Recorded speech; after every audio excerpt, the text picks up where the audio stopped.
Make sure you download the Woodward Sports app in the App Store and the Google Play Store today. Take Woodward Sports with you wherever you go and listen live on your phone or mobile device.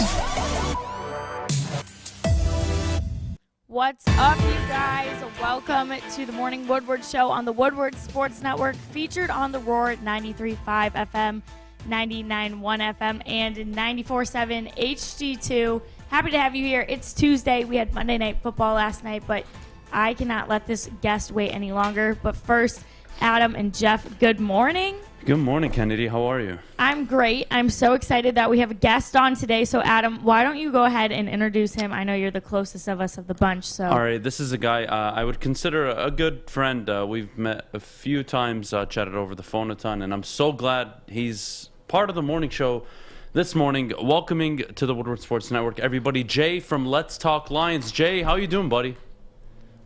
Adam, what's happening, man? Dude, things are good. I mean, minus Sunday, but things are good. Yeah, you know what? Let's just get right into it. I'll let Jeff ask the first question, but yeah, Sunday was brutal, man.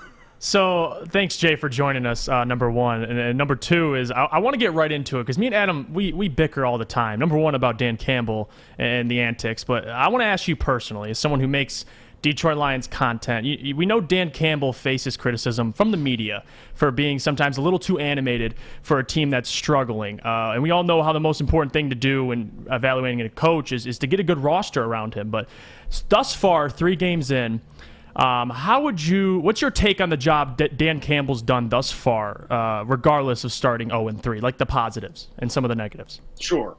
Yeah, you know what? I'm going to be honest, and I know there's a lot of Detroit fans that may disagree, but I love him. I love the fact that we are aggressive. The amount of 4th and 1s that we're going for. I love Dan Campbell's approach, the way that the guys in the locker room are buying in for the first time in years because of his style, because of the way the guy. Honestly, I love Dan Campbell. I do. Mm-hmm. I love it. All right, Jay, I got to say, I'm not the biggest fan of Dan Campbell, although I'm not going to judge him yet. And hear me out for a little bit, because I will agree with a lot of what you're saying, especially the parts where the players are actually buying in, they're playing for this guy. And let's all be honest, the roster isn't all that great, so how fair is it to judge a first-time official head coach in his first year with a defense that's pretty bad? But here are my thoughts on Dan Campbell, and I've been very vocal on them. And he really disappointed me this Sunday, Jay, and I'll tell you why.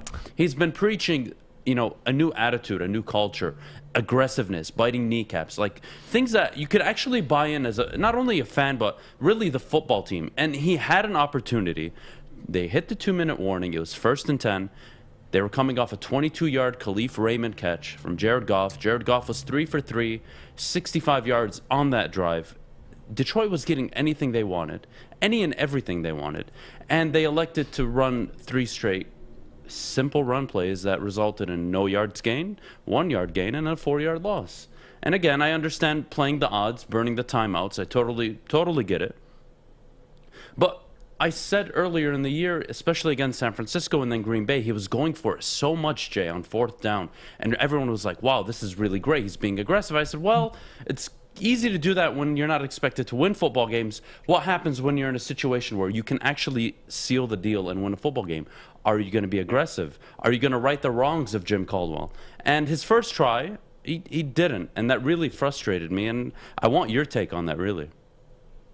No, I mean, you know what? That's fair, and that's a fair assessment. I look at it, and like you said, playing the odds. It didn't bother me. The outcome bothered me. I felt like, let's try to get that clock. Let's run it down as much as we can. Give Lamar as little time as possible if they are to get the ball back. So, personal take, looking at it, I didn't mind the call. The one call that I really didn't like was the timeout that was called right at the end. That was the one that I was definitely scratching my head saying, okay, that feels like a first-time head coach type of move. Yeah, Jay, I do agree on the timeout, but I do want to circle back on, I actually think the opposite. I'm not too mad about the outcome of the result, because I would have really bought in more had he actually been aggressive in that moment. We saw John Harbaugh, Monday Night Football. They have never beaten the Chiefs in their lifetime against Patrick Mahomes, and they go ahead and do it. They go for it on 4th and 1. They take the bold, aggressive route, and it paid off. And again, it's easy to sit here after the game and say, well, you should have been more aggressive. But I'm only holding Dan Campbell to his words and what he failed to do. And, maybe it's not totally fair. Yes, they played the odds. It was super unfortunate that they lost. I mean, the odds of them actually losing that game were so minuscule, but they somehow found a way to lose it. But I'm not too mad about the result. I'm more upset today and even yesterday with how are you not aggressive in your first opportunity to really, show change, show, this attitude shift that he's actually brought. I got to give him credit. He has brought a shift and change to the dynamic and the entire, really, the organization. Really, it's really a new energy, a new vibe, and that's really great. But again, I was left disappointed. Again, they could have gone for it, left Lamar with a few timeouts, gotten a field goal, and then Baltimore went down and scored and won the game. I would have been more happy that he was aggressive, trying to seal the deal for good and take a knee and kick a field goal than, well, we're going to have to give the ball back either way if we don't convert a first down with these 3 runs. But to move on to the timeout, Jay, your thoughts on not only the 4th and 19 conversion, but really the 3 plays leading up to it. Jay, they had Lamar Jackson running for his life. Why call the timeout? I don't know. And even listening to Dan Campbell afterwards discuss it, I think that was what was probably most hard, was just listening to his reasoning in the press conference, in the post game, just being like, it felt like the right move. It felt like we do that. So sitting there as a fan, I was confused, and everybody around me is looking at me. And they're like, why are we calling a timeout? What's the deal? And I'm like, I have no idea. I don't know. To me, terrible call. That's why I said earlier, it felt like a first-time head coach type of move. That entire drive, like you said, Lamar is scrambling for his life. We had him, the defense showing up, that D-line showing up. I was confused. I was just confused. Jay, I think we all were confused. And really, again, you're more upset with the decision than the outcome. Had they not called the timeout, let's say, and they still converted, I mean, I don't really care about the outcome of it. It's why, when a team is reeling and you have them on the ropes, do you make that decision?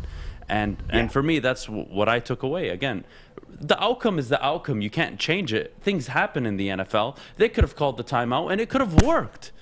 But regardless, it didn't. And, I'm not too hung up. Go ahead. No, and that's what I'm like. That's what I'm trying to get across to people is and even listening to Dan Campbell after, dude, football is made up of an accumulation of plays, and every single one of them adds up to the W or the L at the very end. And so that's where, when you look at this and you start breaking it down, it's easy to be like, well, if we just didn't do that, or if we just didn't call the timeout. And really, in the end, we had our opportunities. We blew them. The first half was offensively no rhythm. It was as if, Jared Goff is out there like the orchestra conductor with the magic wand, and he just couldn't get it going, and everybody was off beat. And so, I look, and I'm like, the whole game was made up of a lot of misplays, miscues, and it came back to bite us at the end, and that's where it felt like it hurt the most.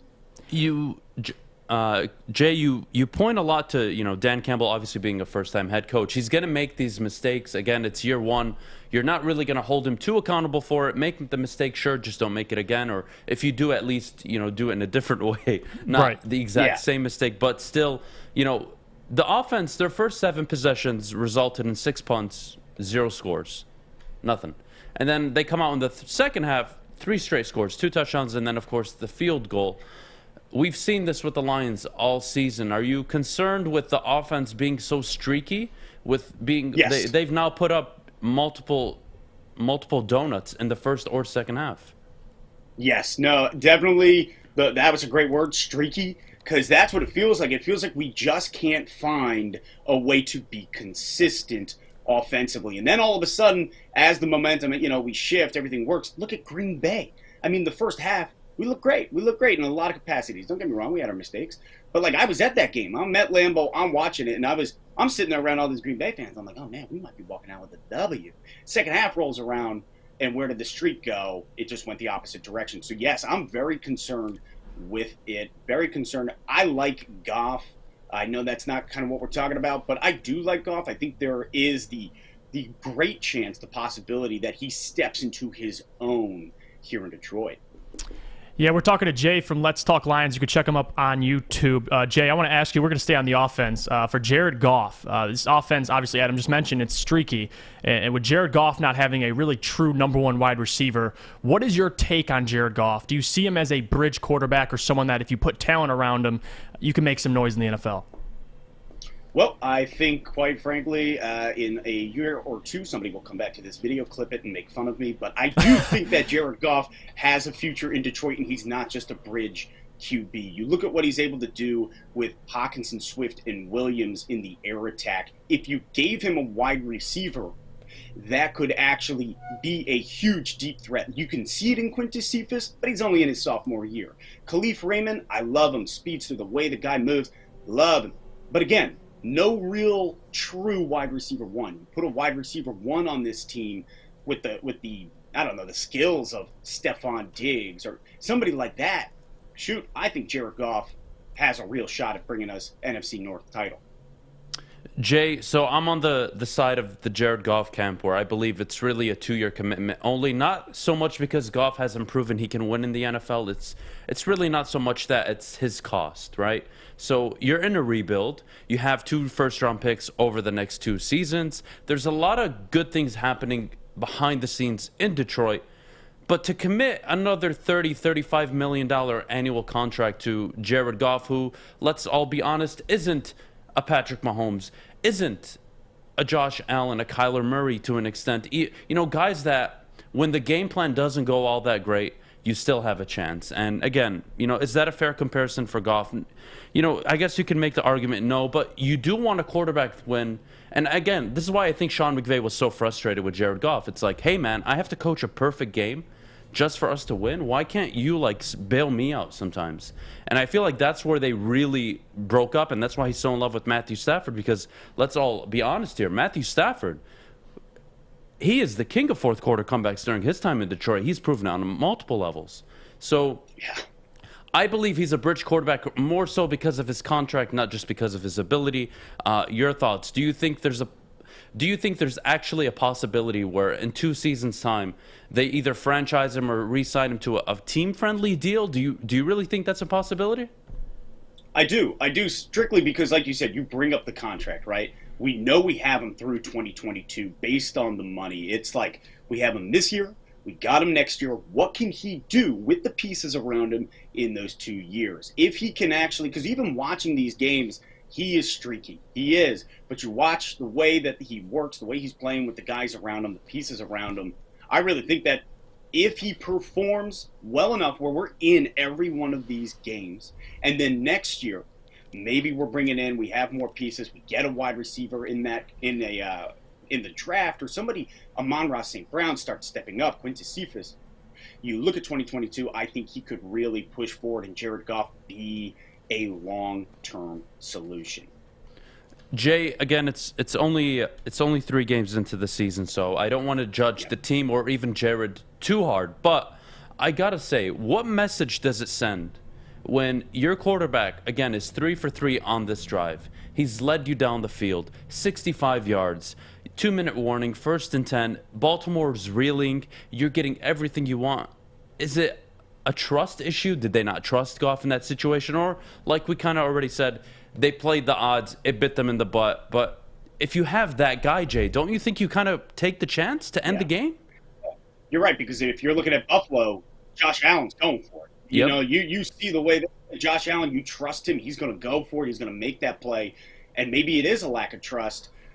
However, I think looking at it, it felt more like let's play the odds, let's take the time off the clock. Just my personal take watching it. I don't think it was a trust issue, but maybe it is. All right, awesome. Well, Jay, thank you so much for joining us this morning. I can't thank you enough. I've been wanting to have you on for the longest time. I know you've been busy and we've been busy as well, but hopefully we can bring you on more. I love your YouTube page. It's a great listen. Guys, if you haven't listened or watched before, it's Let's Talk Lions, and he has honestly probably one of the smoothest and I dare say sexiest voices when he does say the title of the show. You can call me what you want. I can concur. I'll concur. Whenever he says, Let's Talk Lions, I swear to God, I get goosebumps. It's the weirdest thing ever.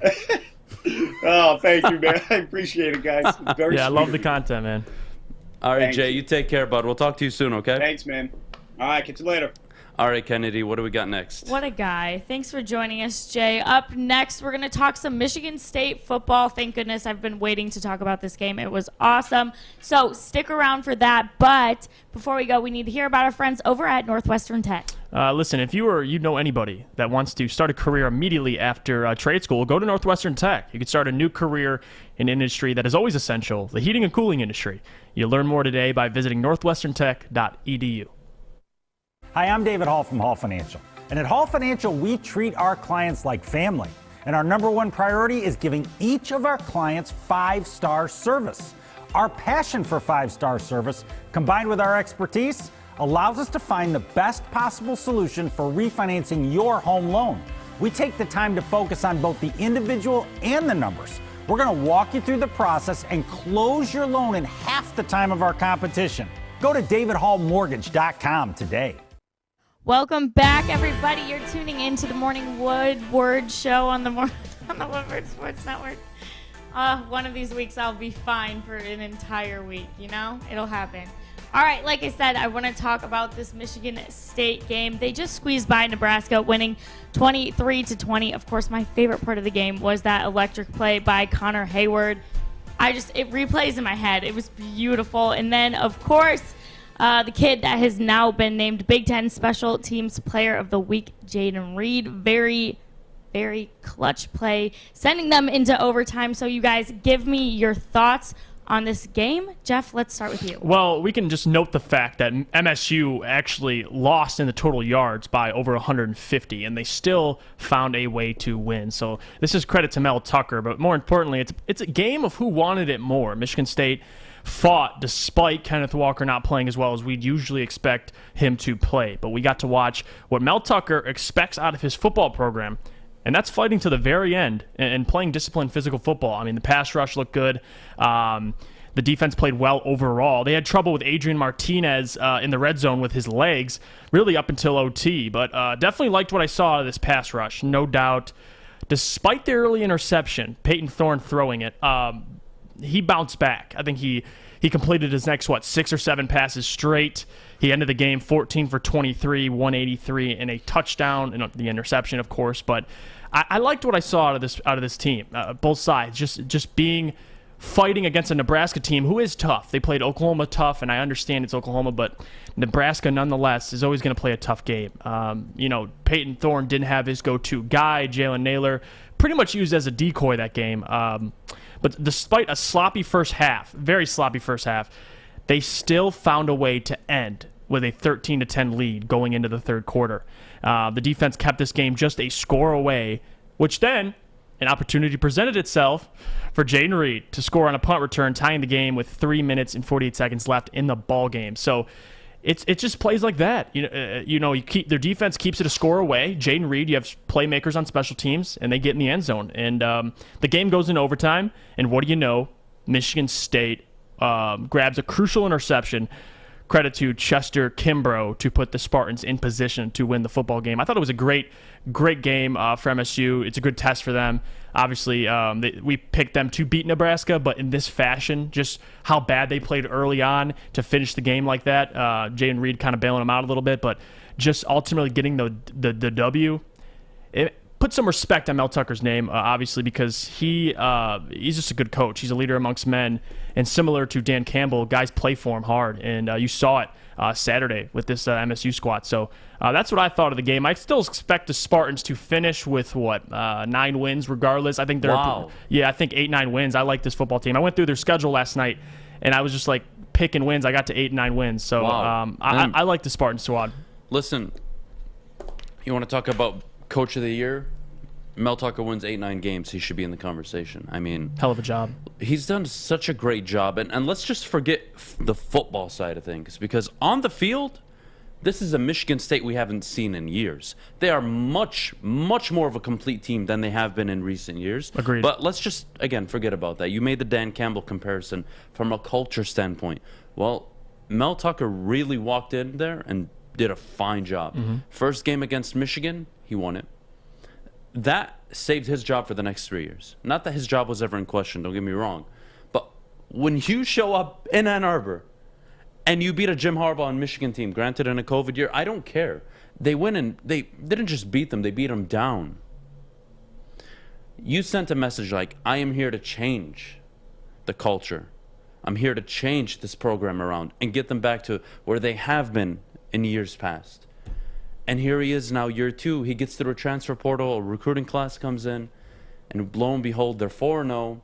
They're playing Western Kentucky, likely to be 5-0.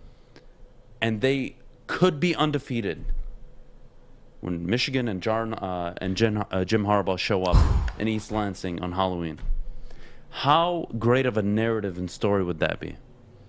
Potentially 2 undefeated teams in East Lansing from the same state playing a rivalry game.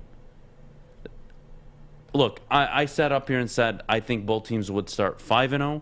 My goodness, I am praying they both stay undefeated for that game in East Lansing. I agree. Because my goodness, the storyline that would be. My goodness, the impact on the Big Ten that would have.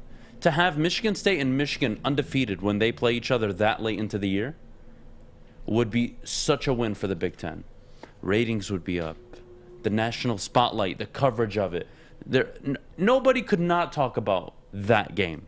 That would be the game of the year around college football. I love it. I'm so excited for Michigan State. They're doing such a great job. Peyton Thorne is a much better quarterback than Cade McNamara. Agreed. Let's take that out of the equation. Peyton Thorne may be the best quarterback I've seen in a state uniform since Kirk Cousins. Now, there have been a few Michigan State quarterbacks you can say, well, Adam, they were pretty good. Yeah, but let me focus on Kirk Cousins. Like, I really think Peyton Thorne's game translates to the NFL. I actually do. Now, whether or not he's a top draft pick, I don't think so. I still think he's a project. He's raw. He's young. But I like certain aspects of his game. And when you're playing Miami, when you go and beat Miami on the road, you beat Northwestern, and you're not shooting yourself in the foot as a young quarterback, that is a great quality to have. Now, Kennedy, I got to ask you. Michigan State. Okay. There's been Heisman talk, Kenneth Walker, and even in Ann Arbor with Blake Corum, even though I think both are bogus. Yeah. I want your take, before I give mine, on the Heisman talk circling around Michigan in general, just the state. The whole state. I mean, it's unlikely at this point. I love him as a quarterback. Like no, it's not going to happen. It's going to go to probably. What did we say last week? To be Bryce Young or Matt Corral. Yeah, Corral was, I think, who I picked last week. So I don't foresee it happening, but, I mean, it'd be cool. It's been a while. So, but, yeah, Jeff, what do you think? I think I'm going to stick with Corral for now. Yeah, like you said, I think you said this a couple days ago, Adam, with the Kenneth Walker would literally have to average way over 100 yards every single game and just completely run through this Big Ten to really be in the conversation for a Heisman Trophy. There's too many good quarterback play. Kenneth Walker's in that conversation, but towards the back end. Like maybe he's top 5 Heisman candidate, top 4. But in terms of realistically winning the Heisman Trophy, I don't see it, especially how well Peyton Thorne's playing. I mean, he threw the interception, but the guy's got skill. So give credit to him and give credit to this Mel Tucker Michigan State team, because this is probably the first time we've seen them in some troubling waters, real troubling waters, and they were able to come out with a W somehow, thanks to Jane Reed and Chester Kimbrough. But it was impressive. Look, Nebraska is a gritty team. They don't just go away that easily. They are, if I was a head coach and I had Nebraska on my schedule, oh God, man, they're such a stubborn team. Like, you can't just blow them away. Oklahoma couldn't do it. State couldn't do it. I doubt Michigan do it when they play after they play not this week, but the following week. They got to get through Wisconsin first. But still, Nebraska are no pushover. Their defense, their front seven is actually much better than expected. And I would say they're a top 15, top 20 front seven in all of college football. Nebraska's no pushover. That's, in my opinion, the third significant win under Mel Tucker this year alone. They have 4 of them. 3 have been actually significant. To show up at Northwestern, first game of the year, throw every rule out of, just throw them all out. All hands on deck. It's so unpredictable what can happen week 1 of the college football season, especially when you're playing a conference game. Yeah. And you do that against Northwestern? Wow. Statement. Miami, statement. Nebraska is a statement win. To beat Nebraska is no easy job. Yep. Oklahoma found that out the hard way. Michigan State did just as good of a job, if not better than Oklahoma did. I was impressed. The secondary, again, I am concerned about the secondary. When State do play Rodgers, I think Rodgers will have an easier time scoring on Michigan State than they did on Michigan, but we'll get to that in a few weeks. But Kennedy, we got to go to break, don't we? Yes. Coming up next, we've got you Michigan fans covered. Don't worry, Michigan Talk is coming next. But before we go, we need to hear about our friends over at MyBookie. All right, guys, it's football season. How clear can I be other than you need to sign up for MyBookie? Use promo code Woodward. They're matching dollar for dollar right now. You put in 50, you're going to get 50. You put in 100, you're getting 100. Bet from anywhere, anytime. Visit mybookie.com. Player prop bets, spreads. You guys want to parlay, you want to bet individually, have at it.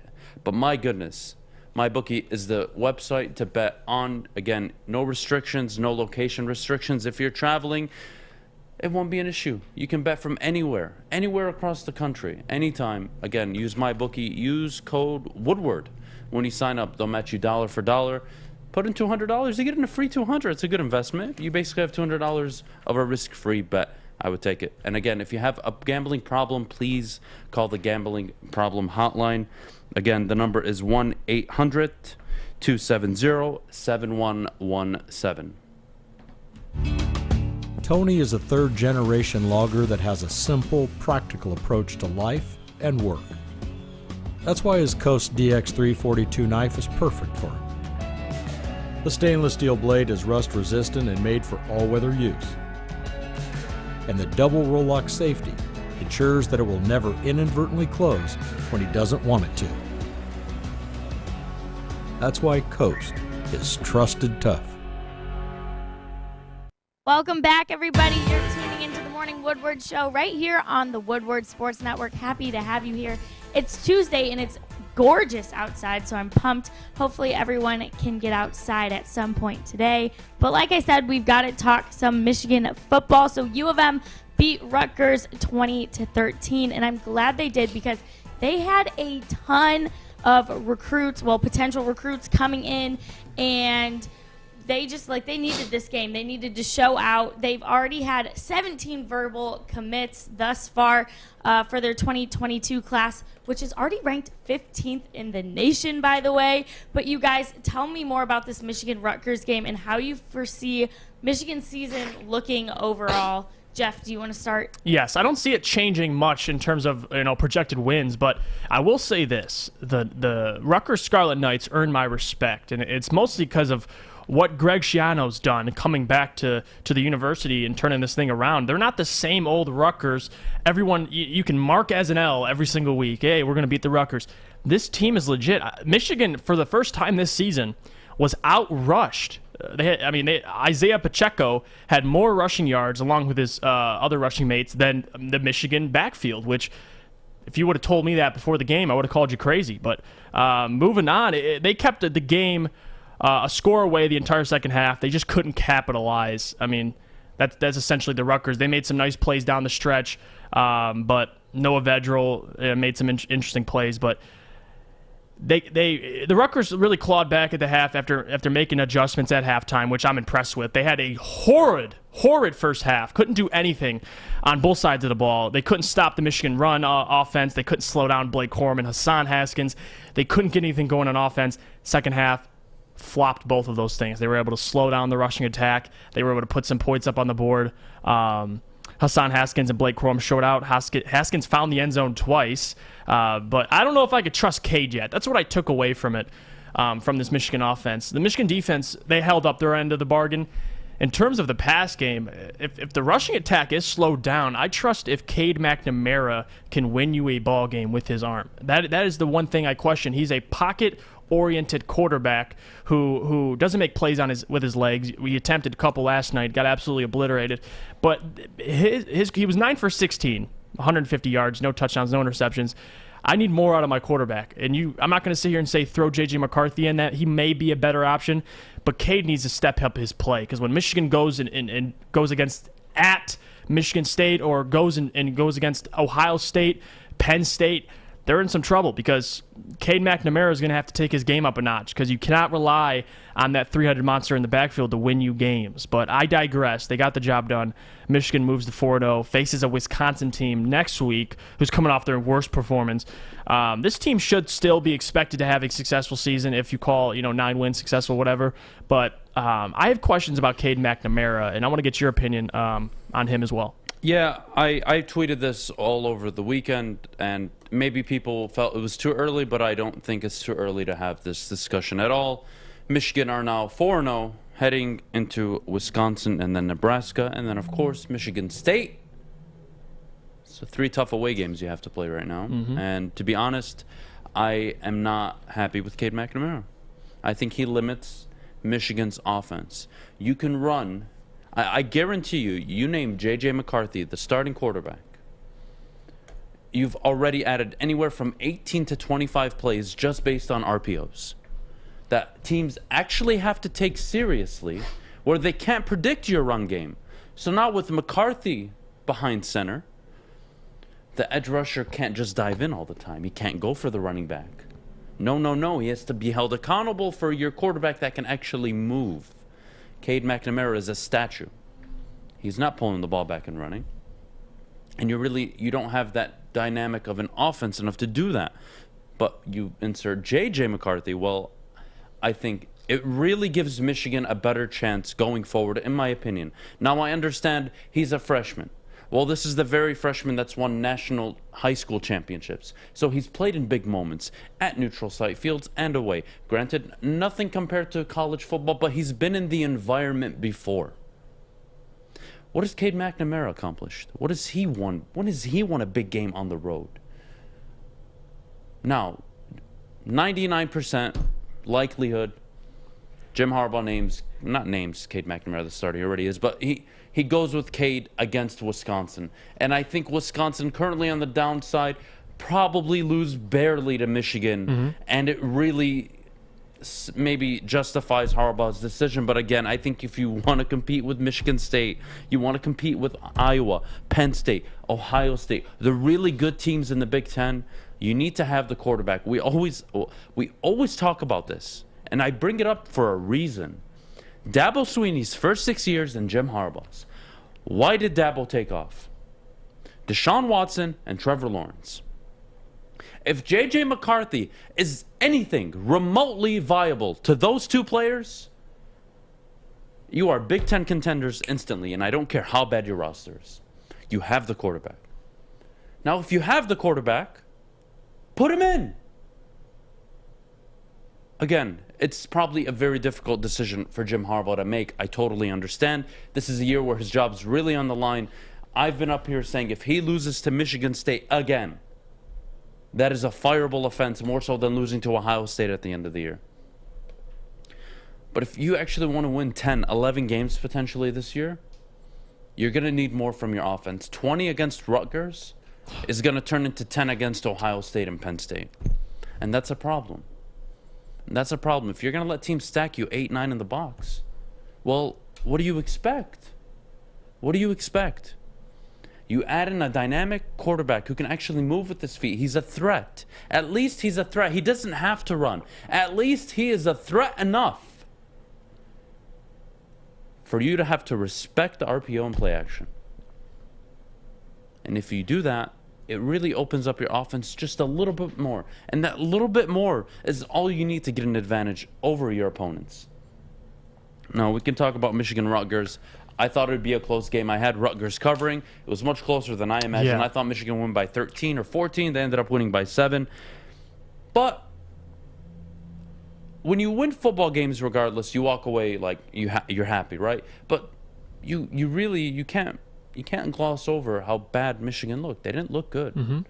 They didn't look good.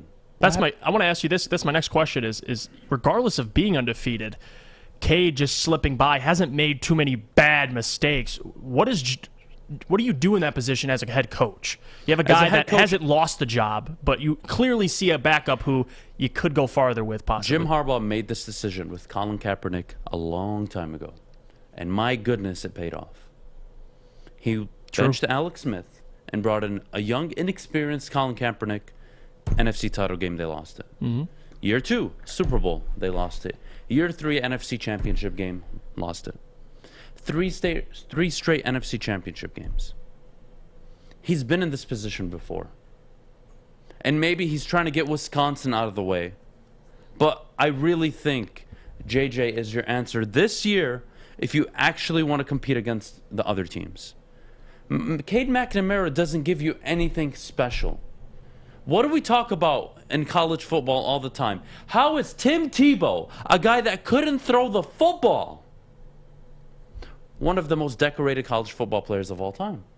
Why? Because the high school game translates to the college game. The college game doesn't necessarily translate to the NFL. We're talking about college football right now. And if you have a quarterback and he's dynamic, well, you're basically going to be in every ball game. Look at Louisville under Lamar Jackson. Mm-hmm. They didn't have a squad around him, but he was the best athlete in the nation. He was the fastest player in the nation. He was the most explosive, dynamic player. And when you have that, you're a 10, 11-win team. Now, Louisville didn't have a defense or really anything to support him all that great, but you look at Michigan, I like their run game.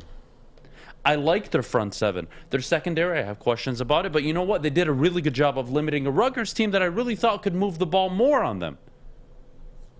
And here we are, heading into Wisconsin, and I really think we should be talking more about J.J. McCarthy taking over the starting job. Yes, Cade McNamara hasn't lost it, but do you really want to wait for him to lose it? Because I guarantee you he will this year. He's not going on the road and overwhelming Wisconsin. You're going to beat Wisconsin because of your defense and your run game, not because of Cade McNamara. You may go to East Lansing and beat Michigan State. It won't be because of Cade McNamara. And what did I say earlier in the show when we had Jay from Let's Talk Lions on? If I'm a head coach and Sean McVay is the prime example, I'm going to my quarterback and saying, dude, I have to script a perfect game plan for us to get by these teams. You can't get me out of a jam. What if I make a coaching mistake? Are you going to have my back? Because I don't believe you would. Mm-hmm. And that was Sean McVay to Jared Goff, whether you want to admit it or not. And I promise you, it is the same feeling Jim Harbaugh has towards Cade McNamara. Now, Jim Harbaugh just re-signed. He knows there's pressure coming from Ann Arbor. It's there for him. But I would respect him a hell of a lot more if he put in J.J. McCarthy and took an L to a Wisconsin or a Michigan State than him riding with the safe option and losing either of those games. I would respect him more for trying to take this team to the next level than for him to sit back and hope McNamara doesn't cost him one of the next 3 games. That's my take on it. Fair? Yeah, it's very fair. It is similar to the Sean McVay and Jared Goff comparison because Cade is that guy. I don't know if Cade can bail you out when you need him to. We have yet to see that with J.J. McCarthy, but definitely has more upside. All right, you guys. Well, we got to head to break. Up next, we're going to talk Monday Night Football. But first, I want to tell you guys, when I was watching the Michigan and Michigan State game, you guys know where I was. I was at O'Toole's. And you guys know you can come to O'Toole's with us as well for our Lions pregame broadcast this weekend. Join Woodward Sports DraftKings and Jose Cuervo for the Lions pregame show with Braylon Edwards, Ryan Armani, Maz, and Jade from Riff from 11 a.m. to 1 p.m. live from O'Toole's in Royal Oak. Also, you can stream it on Facebook, YouTube, and Twitter. You guys know the drill. But we play the Bears this Sunday, so it's a great game. And, you know, as World of Isaac would say, F the Bears. So come out, win some great Woodward sports prizes, hang out with us, and we'll have some more. We'll have some drinks. You know the drill. All right. Now I have to tell you about my friends at Legacy Partners Insurance. When you watch games, you're bombarded with ads promising you that, you know, they're going to save you money, we're the best insurance, yada, yada, yada. No. If you really want to save money, you need my new sponsor, Legacy Partners Insurance. They're independent, so they shop 7 to 10 carriers for your insurance to find you the best deal out there, I promise. Here's what you need to do. You need to call 586-209-4106 and tell them that Kennedy sent you, not Maz. Hashtag Team Kennedy on this show. Just for getting a quote and telling them that I sent you, you'll be put in a drawing for a $50 gift card. It's that simple. It's no charge to you. You just call, you ask for a quote, and you're automatically in the drawing for a $50 gift card. So call or go to legacypartnersins.com/Woodward today. All right, we'll see you after the break. Okay, you thirsty little spin goblins. I want you to pedal into the next dimension. Spin it! Spin! Spin! Uh-oh! Carmen's falling behind. Let's give her the hiss of shame. Spin! Spin! Spin till you bleed! Don't ride the bike of shame. Come to Planet Fitness and find your own lane with tons of equipment, free fitness training, and no hissing. Join today for just $10 a month.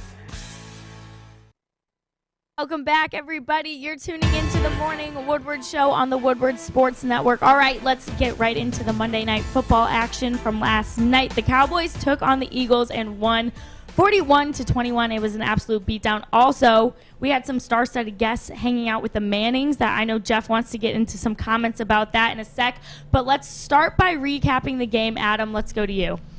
All right. Dallas versus Philly. It was a very good game, actually. But let's start with all the positives. Dallas were able to run the ball. And what happens when you're able to run the ball? Dak Prescott, it's not so much that he isn't a good quarterback when you can't run the ball. It's just it makes his job a lot easier. Let's Every be quarterback, honest. though. Every Yeah, quarterback. Right. When your run game is going, my goodness, the field just opens up so much more. They hit CeeDee Lamb early. They were hitting their tight ends all game. Philly really couldn't do anything. And, again, We always say, let's not judge a team after 1 week, right? Well, after week 1, Jalen Hurts was the best quarterback in the NFL. And since then, he's thrown 5 interceptions, and he's 0-2. So, excuse me. I'll let the season go on, and I'll let this one time slide. But please, don't blow up my Twitter about Jalen Hurts. He ain't the next coming of Jesus Christ, all right? He's not Tom Brady. He's not Patrick Mahomes. And he's not Josh Allen. Go ahead. Correction, that was his 2 turnovers that game was his only turnovers of the season for 2 interceptions. He's 5 touchdowns and 2 interceptions. But after week 1, I flipped the 2 then. I agree with you. After week 1, you would have thought this man he was a good quarterback. Yeah, he went 0-0 against San Francisco, correct? So he didn't really... I flipped it. It was 2 touchdowns. It was 5 touchdowns, 2 interceptions. Yep. I flipped him. But regardless. Yeah, his point still stands. Coming out on Monday night, he underthrows. Probably it was a punt essentially. Yeah, that backed up Dallas. It was off. It was an awful throw.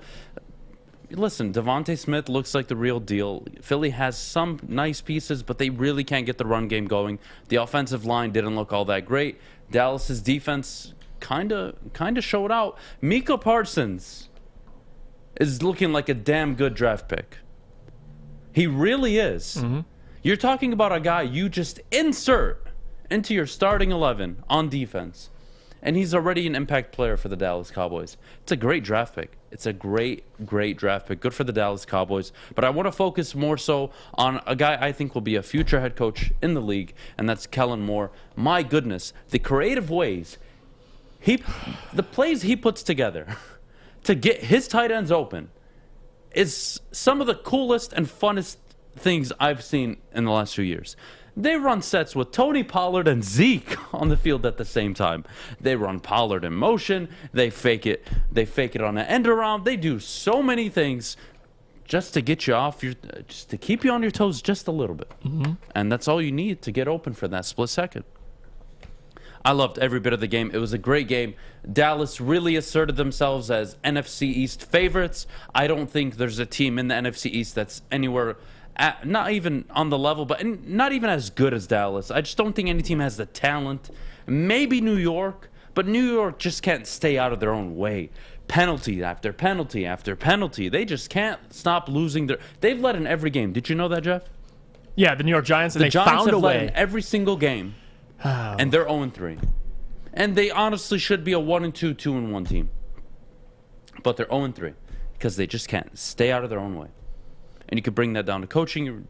I'll talk about Daniel Jones. I don't even care what you want to talk about with New York. Who cares about New York? But Dallas are the clear favorites. And I had them winning 10 games, winning the division. I could see this team winning 11, 12 games. They're dynamic on offense. You have to account for CeeDee Lamb. You have to account for Amari Cooper, Daniel Schultz. You have to account for the run game, Tony Pollard and Zeke. The offensive line is legit. Dallas looks pretty good. And that's coming out of a guy that doesn't compliment Dallas often. What'd you think of Mike McCarthy, Adam? I mean, what do you want me to say? Okay, just give credit to Kellen Moore. I know. I saw what you did there. I saw what you did there. Stick to Kellen Moore. But why are we talking about him? The better team won. We can mutually agree on that. Obviously, the Cowboys looked unstoppable on offense. And if they're running the ball, a lot of people like to say Tony Pollard is taking Zeke's job. What I don't understand is why not have them both? If you have a 1-2 punch like that, you have Tony Pollard who can come in and change speeds. He's a kind of an opposite of Ezekiel Elliott. You got Ezekiel when you get to the red zone. It's a great duo in the backfield. But I want to, on the positives, staying on the positives, I want to go to the defense because like you just brought up, drafting Micah Parsons, hiring Dan Quinn, and even Trayvon Diggs. I mean, he's essentially leading all cornerbacks in interceptions right now. He's on the Dallas Cowboys. Who would have thought this defense would have such a turnaround in 1 year? Last year, they were in shootouts every single game. And this year, they're getting turnovers. I mean, you saw what it looked like to be a punt from Jalen Hurts to Quez Watkins that was ultimately intercepted. But this Dallas Cowboys team, if they can figure it out on the defensive side of the ball, they can match with any team in the league. I mean, in the regular season at least, they have it on offense. If they can just get stops, they're a scary team. I'm still not a fan of Mike McCarthy. It's more so Kellen Moore, like you just said. I love the Kellen Moore Dak Prescott connection. The Kellen Moore is going to be a head coach one day. His play calling is already there. He's one of the best play callers, if not top two in the NFL in terms of just crafting up a play and getting a play for any situation. That's Kellen Moore. And again, this offense looks solid. You got the 1-2 punch from Pollard and Elliott. Even without Michael Gallup, they still have receivers. They have Dalton Schultz. Blake Jarwin's back. They have CeeDee Lamb, Amari Cooper. They have Cedric Wilson. It's unbelievable. It's unbelievable, this offense. But to move on to the Eagles, Jalen Hurts, I'm giving him a chance. I don't believe he'll be out the league. I think there's something there. Last year, he only started in a handful of games. So this is his real first whole season under his belt. New coaching staff, new everything. He's 5 touchdowns, 2 interceptions. We'll wait and see on that. I'll cash my ticket later on Jalen Hurts. But in terms of the team as a whole, the Eagles aren't ready to win anything right now. They have the youngest coaching staff in the NFL. Nick Sirianni, their defensive coordinator. They're all former coaches of the Colts, all in their 40s. So this team has a lot to work to do with Jalen Hurts, with just building a winning team in Philly again. But with some moves, I believe Philly can get back to somewhat of what they were years ago. Not Super Bowl, but just contending in the NFC East. But I don't see any team in the NFC East beating the Dallas Cowboys. The Washington football team, defensively, haven't seemed to figure it out. Taylor Heineke, I don't trust. This offense on the Cowboys, we always knew it was one of the best in the NFL. But since they're figuring it out on the other side of the ball, They're going to win this NFC East, and hopefully we'll see some Cowboys make some noise, even though we don't like the Cowboys. But nonetheless, they're playing well. And it was a good Monday Night Football game. The Cowboys put up 40 and in a good fashion. So I agree to all your points on Kellen Moore, and I love Dak Prescott, man. Coming off that ankle injury, he's playing absolutely lights out these first 3 games. All right, Jeff, I got to ask you because I know you're excited about it and wanted to talk about it, but obviously they had some awesome guests, the Mannings did. They had our ex-boyfriend, Matthew Stafford, but then they had LeBron James, and he said that Jerry Jones and Pete Carroll offered him contracts to play. So I want to know what you think about LeBron's comments here. Yeah, the comments about him playing in the NFL, getting a call from Pete Carroll, getting a call from Jerry Jones during that 2011 lockout season for the NBA. Oh, I don't know. I don't like the whole LeBron to the NFL talk. Yes, he broke records in high school at tight end or receiver. I'm sure there is guys who are great receivers and they choose to play other sports. LeBron, I don't think football was made for the man. You see how he flops enough now. I love LeBron. He's obviously top 2 greatest player of all time, if not top 3. But to say you can go into the tight end spot, I mean, he would be a nasty red zone target. We can agree on that. Peyton Manning or anybody thrown to him in the red zone would be scary. But I don't know. I don't like when athletes come out and say, like, I could have played that or I had a chance to play this sport. Like, there's a reason why. Allen Iverson thinks he could have played in the NFL. That's why I don't take any of this seriously. That's another one. Allen Iverson would have been murdered his first game in the NFL. You think Devontae Smith is small? Look at Allen Iverson. I know. He would have been eaten alive, and that was in the early 2000s. You're talking, you were allowed to be murdered on the NFL field back in the day. Murder was acceptable. Allen Iverson would have been the first murder case in the NFL. Get out of here. LeBron's big, he's strong, he's fast. It probably could have been a good to maybe serviceable tight end. I don't know. But it could to have been say great. I don't know. I really don't know. If he committed all his time to football, you don't know. Would he have stayed healthy? That's key. Like, there's so many factors. Like, you got to take into account with a guy like LeBron James, this is a guy that's going to put in all the work in the offseason, right? So if he never played basketball and he was dedicated to being a football player, he would be dedicated to being the best football player he could be. So that goes in his favor, but I don't know what he would turn out to be. I really don't. It would be new. It would be dynamic. He would be fast. Can he block? Can he run block? Can he run routes? Or is he just like a guy that's faster and stronger than everybody in high school? When they get to college and the pros, it doesn't translate. Right. Because that is a majority of high school football players. I was not even all that great, and I was pretty decent in high school. It doesn't mean crap when you go to college. You can be the star guy at your school. It doesn't matter. When you get to college, you're going against yourself times 10 with everybody else on the field. And then when you get to the pros, it's times 100. So no, I don't know if he would translate. I don't. I think it's dumb. I think he's stupid to even have the conversation. Like, this is like one of the things you just got to drop it. You aren't a football player. Stop saying you could be one. I think it's childish, actually, and I think it's very disrespectful to actual football players. How would you like it, LeBron? How would you like it if Miles Sanders, let's say, or let's use a star player, let's say DeAndre Hopkins came out and said, I could have been the LeBron James of the NFL. I could have went into the NBA. I could have walked into the NBA and put up 25 a game. Easy money. Easy money. But you know what? I just want to play football, man. Shut up. Shut up. Get that bullshit out of here. Excuse my language, but there's only a couple guys I'm giving that card to, the Playboy sports card. Deion Sanders can have it. Bo Jackson can have it. Because they did it. Yeah, you're right. Everyone else, right. Shut up. Shut up. Kyler Murray, maybe because he was the number 7 overall pick in the MLB draft. Maybe that's it. I'd walk into the NFL and shut up. Shut up. Shut up. You would have been murdered just like Allen Iverson. You saw MJ with baseball. You would have gotten hit in the baseball. knees one time and you would have walked off the field, man. It's harder than you think. It's harder than you think. Comparing, like, it's just a different sport. It's so disrespectful for a great athlete in his own respective sport to say he could walk in the NFL and produce. Are you kidding me? Hey, Are you kidding me? Shut up. Maybe. Shut up. Hey, while we're at it, Usain Bolt would be a great wide receiver. I'll throw him in there, too. If we're No, just he pulling wouldn't. athletes. He would die. I'm joking. He would die. He would die. I had a shout out to Rock Howard. He just said Usain Bolt down the field. The only way Usain Bolt survives in the league is if you bring him in 10 to 15 snaps a game, and all he does is run a go route on the sideline. It's just, hey, line up and run. And run and don't look back. And like when you cross 20 yards, then you turn around and hopefully the ball's there. So that way he doesn't get touched. Usain Bolt actually did play another sport. He played soccer, and it didn't work out well. At soccer. You can't be 6'7" and be good at soccer. Well, no, I'm just telling you that he actually tried playing another sport, and it didn't work out. So there you have it. So I don't know why we're bringing up about him playing NFL. He tried playing another sport, didn't work out. So there's your answer. I'm not entertaining LeBron being a tight end in the league. Sorry, move on. Get us out of here. But yeah, back to the Monday night. It was a good game. Dallas Cowboys, they're always fun to watch. They are. They really are. All right, you guys. Well, we got to hit a break. Maybe Tim Tebow will try the NBA next. You know? The Motor City Cruise had open tryouts. I'm surprised he wasn't there. But anyway, we got to go and talk about our friends over at Papa Romano's, please, Jeff. Yeah, listen, this Friday, or any Friday, it's pizza day. You guys get pizza. I don't know where you guys get pizza from, but I know where you should be getting pizza from. It's Papa Romano's.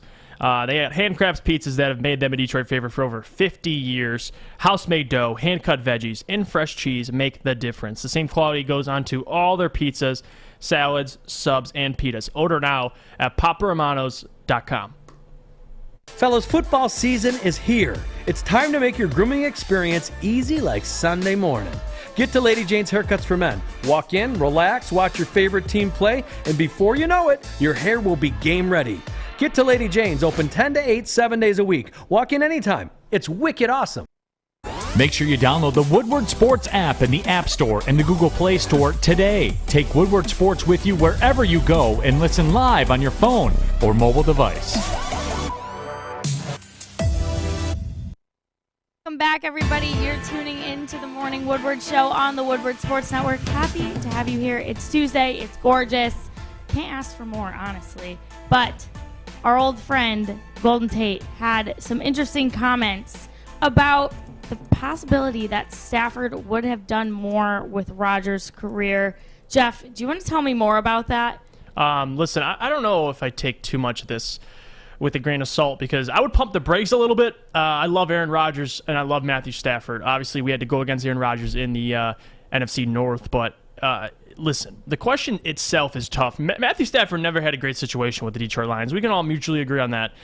But on the flip side, Rodgers has never had a weapon like Calvin Johnson on his offense. Aaron Rodgers won a Super Bowl with Jordy Nelson and Greg Jennings, two great wide receivers. But you got to understand the context. Aaron Rodgers doesn't commit any turnovers. He is one of the most gifted quarterbacks in terms of putting the ball in the correct spots. It's ridiculous. And the Packers with Rodgers fielded a defense that finished 14 or worse 6 times in the last decade. So similar to Matthew Stafford, Rodgers hasn't had a defense of much of at all. So if you look at just that as it is, as much as I love Matthew Stafford, he's a gunslinger.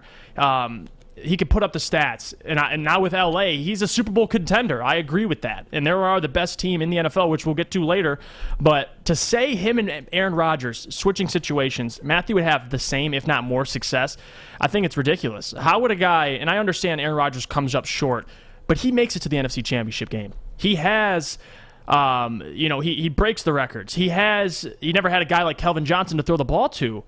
But what has Aaron Rodgers had? I love Jordy Nelson. I love Greg Jennings. But I hate the as much as I love Golden Tate, him saying, just put Stafford in that situation, I believe he gets the same, if not more. So you're saying he gets at least a Super Bowl is what Golden Tate's saying, if not more than one Super Bowl. I don't know. I would pump the brakes on that. I think as much respect as I have for Matthew Stafford, I don't know. I think we got to take a chill pill on that conversation. Is this strictly about the Super Bowl conversation, or is it career in general? It's successful in his career. So I would assume it's the Super Bowl. It's just success, having success. I have the exact quote from him. He says, if you take Matthew Stafford and Aaron Rodgers and you switch their career situations, I think Matthew Stafford is equally, if not more successful than Aaron Rodgers, was the quote from Tate. Okay, to be fair, right? Let's just start objectively. Matthew Stafford would be playing for an actual functional franchise in Green Bay. So he would have had 12 to 13 years of consistent competing teams, maybe 2 or 3 losing seasons, similar to how the Packers had with Aaron Rodgers. And typically those seasons came when, one, Rodgers was injured or the tail end of the Mike McCarthy era. But regardless, do I think he wins more than Aaron Rodgers? I don't think so. And actually, I won't even entertain that he'd win another Super Bowl, let alone one.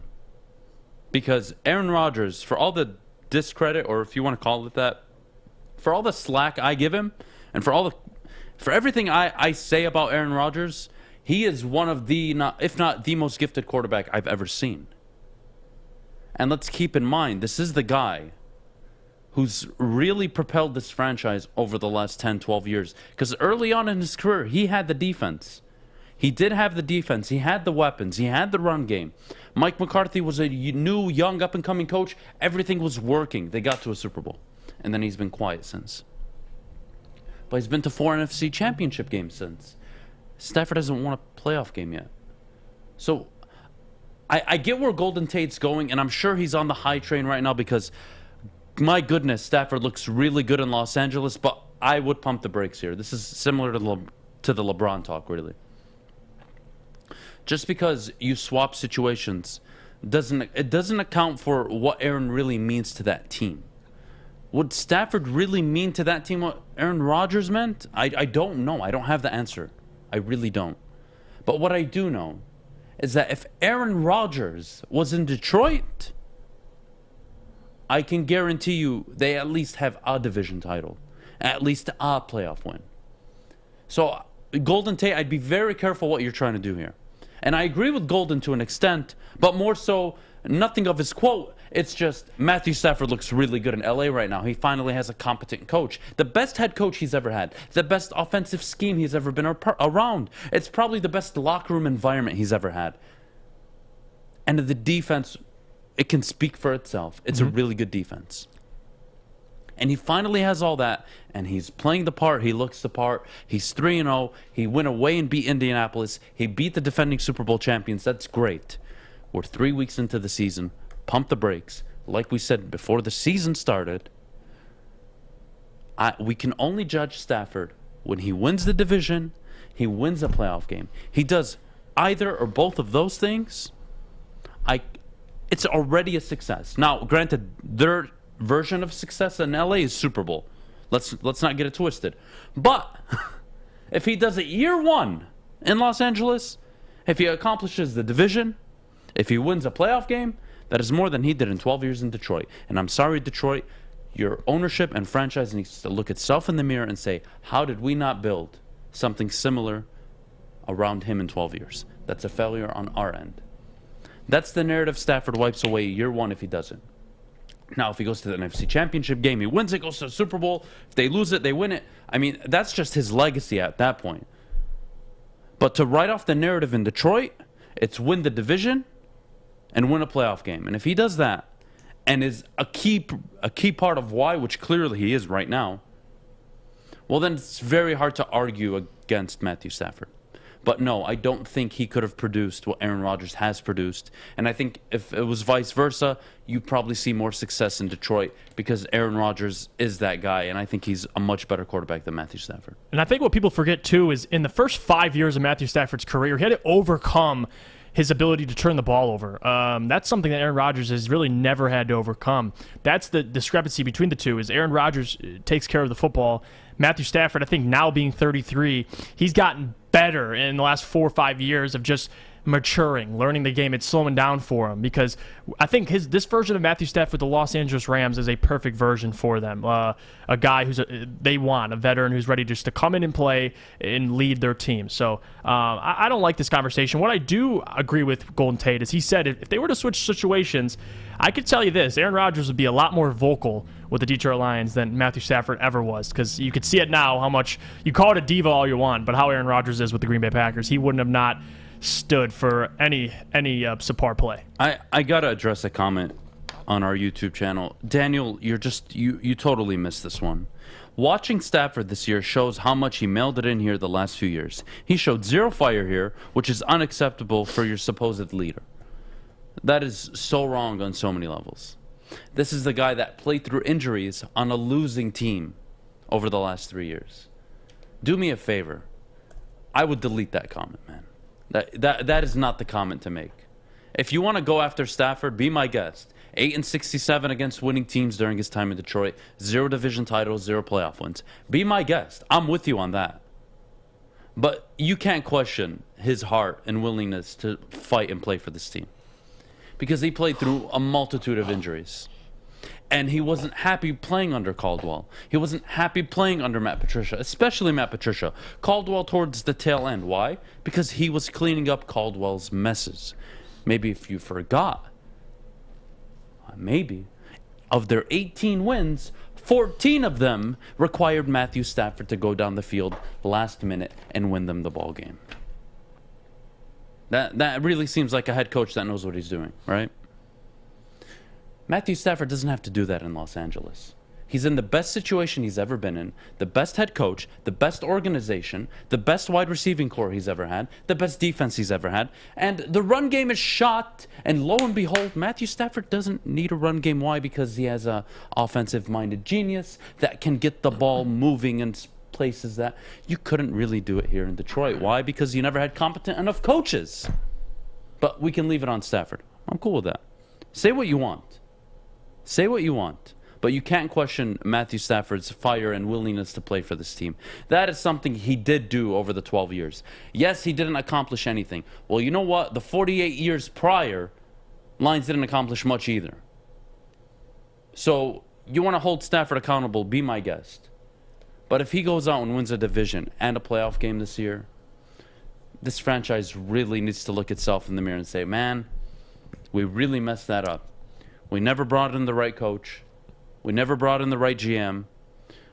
Name me a time you've ever felt as confident in Detroit that where you had like a Les Snead and a Sean McVay. You've never had that.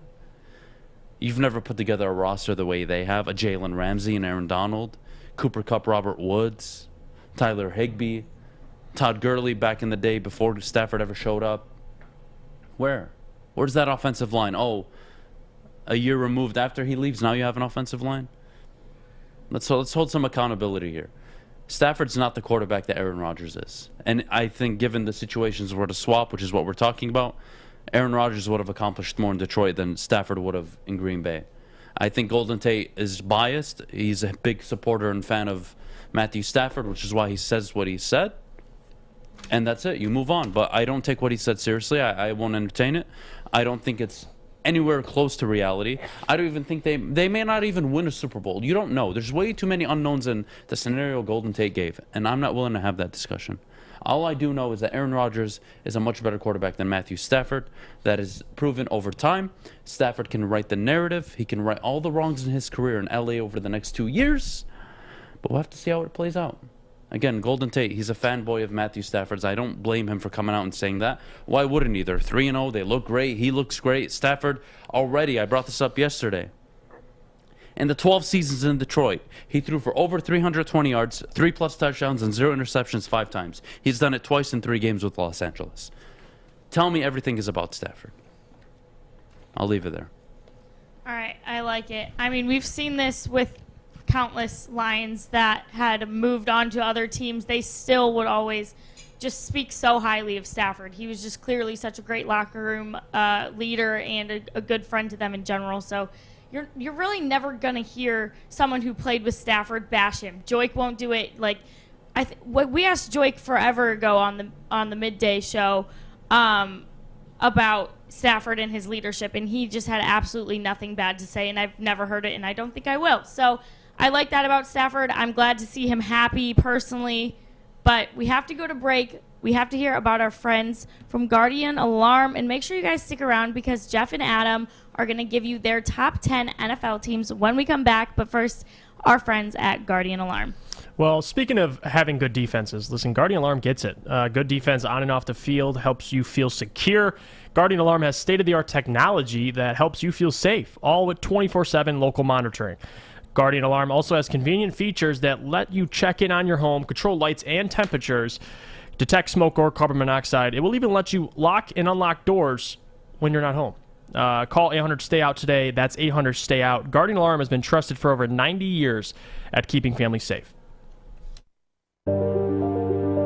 I'm looking to bring on another HVAC tech right now. We are recruiting 5 to 10 techs a month. We're looking to grow and expand. Every new tech we hire is from Northwestern Tech. The hands-on training is fantastic. They're always my first call. We love hiring Northwestern Tech grads. They come out trained and ready to work. Our program is only 10 and a half months, and our next classes are starting soon. So why wait? I'm looking to hire a graduate of Northwestern Tech. Northwestern Tech. Northwestern Tech. Northwestern Tech.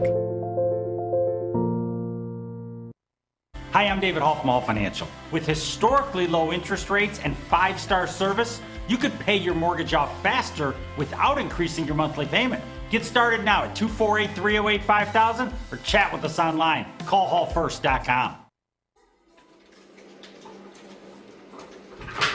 Morning, Art. Morning, D-Mac.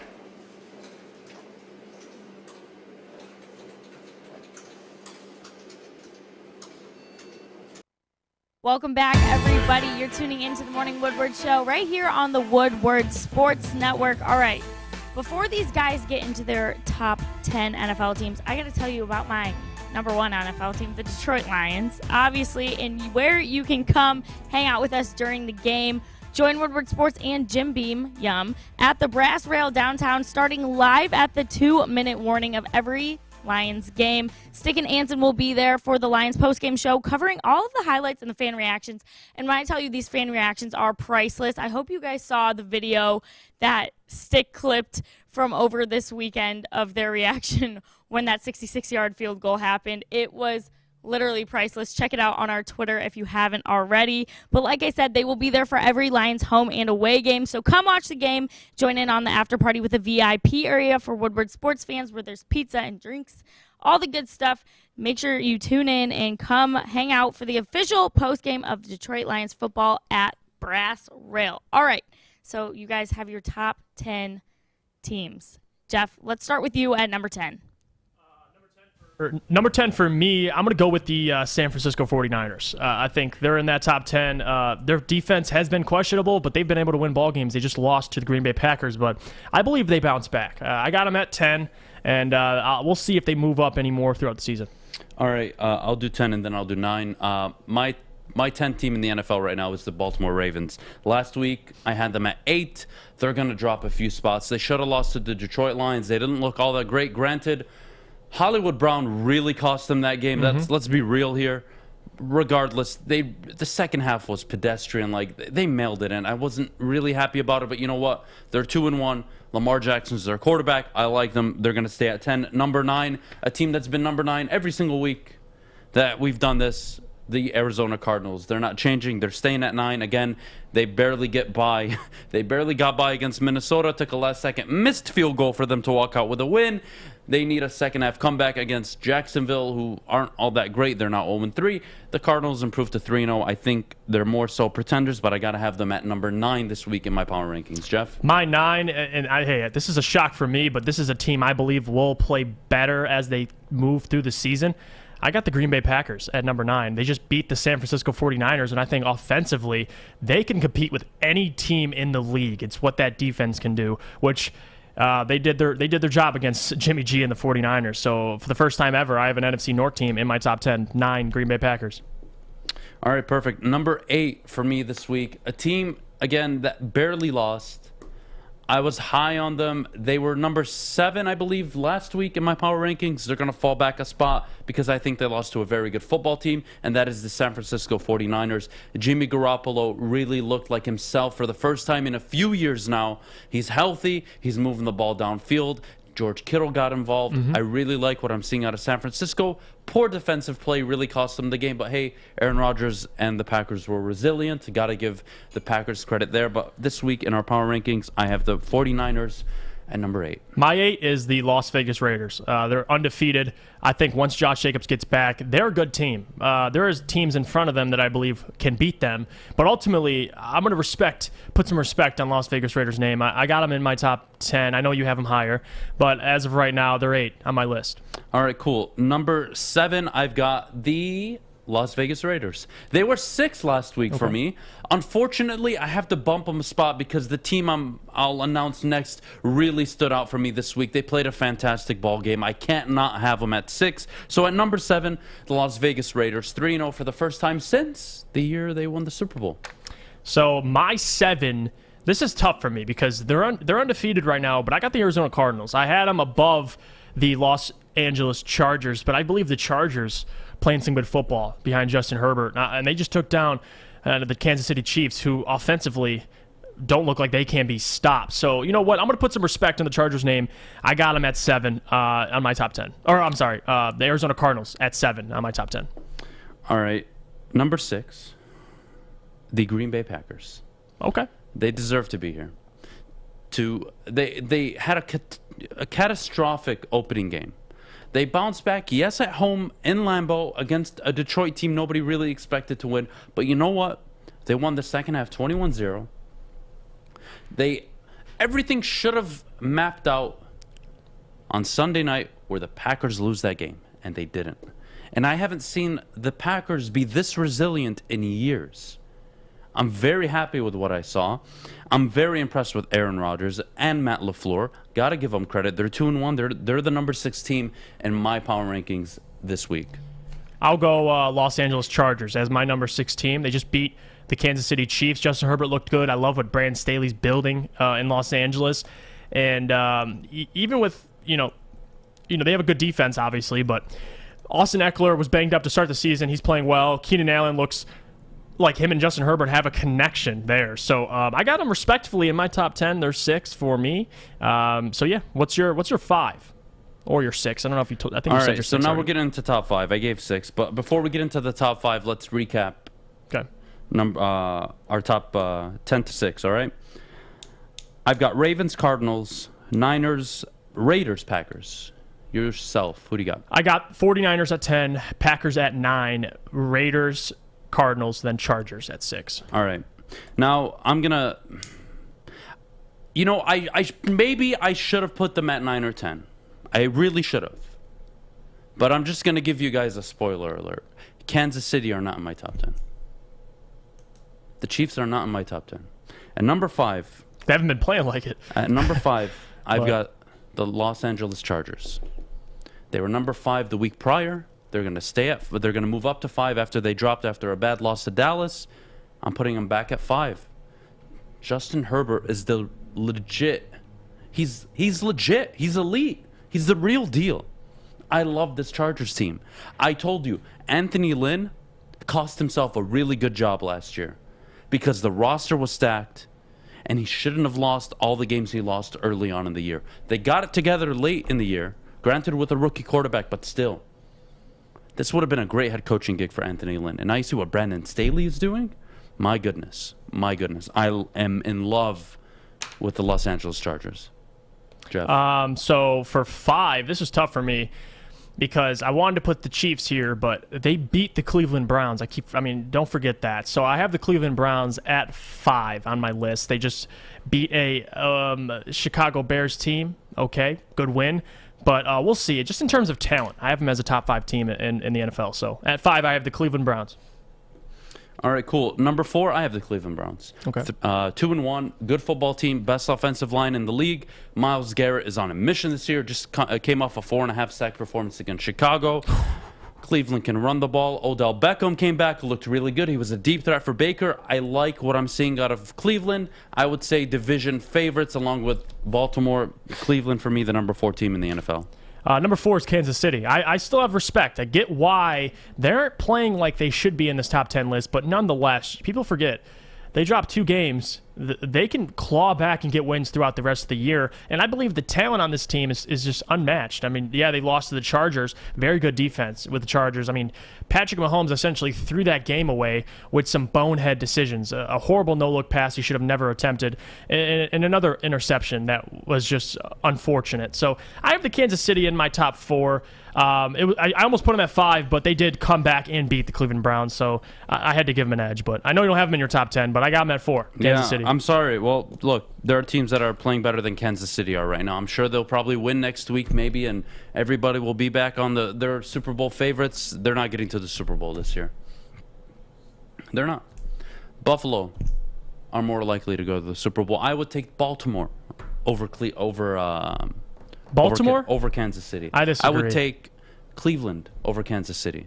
Kansas City shouldn't be in your top 5. I wouldn't mind you having them at 8, 7, 8, 9, or 10. I was a bit aggressive. I had them out of the top 10. But they'll probably be in there next week. But moving on. Top 3. Tampa Bay Bucks. They lost to, in my opinion, obviously the best team in football. No shame in that. They're going to move down one spot from 2 to 3 over last week. I have the Tampa Bay Bucks at number 3. They're still a very good football team. I'm not going to look too much into it. So this is tough. It was either Tampa Bay or the Bills. I put the Bills at 3. And that's just because I have a lot of respect for the Bills. I have Josh Allen to win MVP. That's my prediction. But and the Buffalo Bills could easily make it to the Super Bowl. Wouldn't be surprised. They're a great team. But as of right now, they're 3 in my top teams in the NFL currently. And I'll leave them there. All right, cool. Number 2, I've got the Buffalo Bills. Okay. You want to talk about a team that really... all the questions were being asked in Buffalo. Are they pretenders? They lost their first game of the year. They looked awful. Pittsburgh dominated. Josh Allen couldn't convert any of their red zone opportunities. It was pretty pathetic. And then they come out and they outscore their opponents by 60-plus over the next 2 games. Buffalo looked good. I love Buffalo. They're my Super Bowl pick. I'm going to put them at number 2 this week. Jeff, who's your number 2 team? I'm assuming it's Tampa Bay. Yep, Tampa Bay. The Tampa Bay Buccaneers. Yes, they just lost to the best team on paper, but nonetheless, they've been playing well the first 2 weeks. They had a good game, against the Cowboys, but then they absolutely obliterated the Atlanta Falcons. So I like the Tampa Bay Buccaneers. I got them at 2, respectfully. All right, Jeff, who's your number 1 team? I think we can mutually agree it's the Los Angeles Rams, and they've played as well as anybody. Matthew Stafford looks great. MVP candidate this year. The defense is what you expect from this defense. They have the 2 best defensive players at their position, and they have Matthew Stafford and Sean McVay connection. I love it, and I love the potential of this team. They're going to go as far as Matthew Stafford can take them. The defense is going to put them in great positions, give them short field advantage. It's all about what number 9 can do, and I believe in Matthew Stafford. So I got him at number 1. Confidently. All right, I've got the Rams at number 1 as well. I think the most dynamic offense in the NFL. They're really close to Tampa Bay, but I'm going to give them an edge just because of health reasons right now. Antonio Brown missed due to COVID, I believe. That was unfortunate. I think he's an impact player for them. Leonard Fournette, Ronald Jones haven't gotten the run game going. And we talk about Tampa Bay's defense. You can't run against them. You already know that, and they know that. So the fact that you can go out and throw the ball around the way you did against their secondary, granted it was a bit banged up, I was impressed with the Los Angeles Rams. They'll stay at number 1 for me this week, and those are our top 10 teams. Kennedy, thank you. Awesome. I like it. All right, when we come back, we're going to talk about the man that you all love, Adam, talking about, Dan Campbell. So make sure you stick around for that. But before we go, we need to hear about our friends that sit right behind me at Lady Jane's.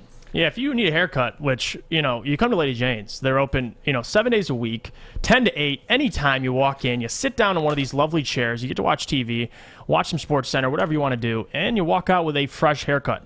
You get in. It's very simple. You walk in anytime, and you know why you do it?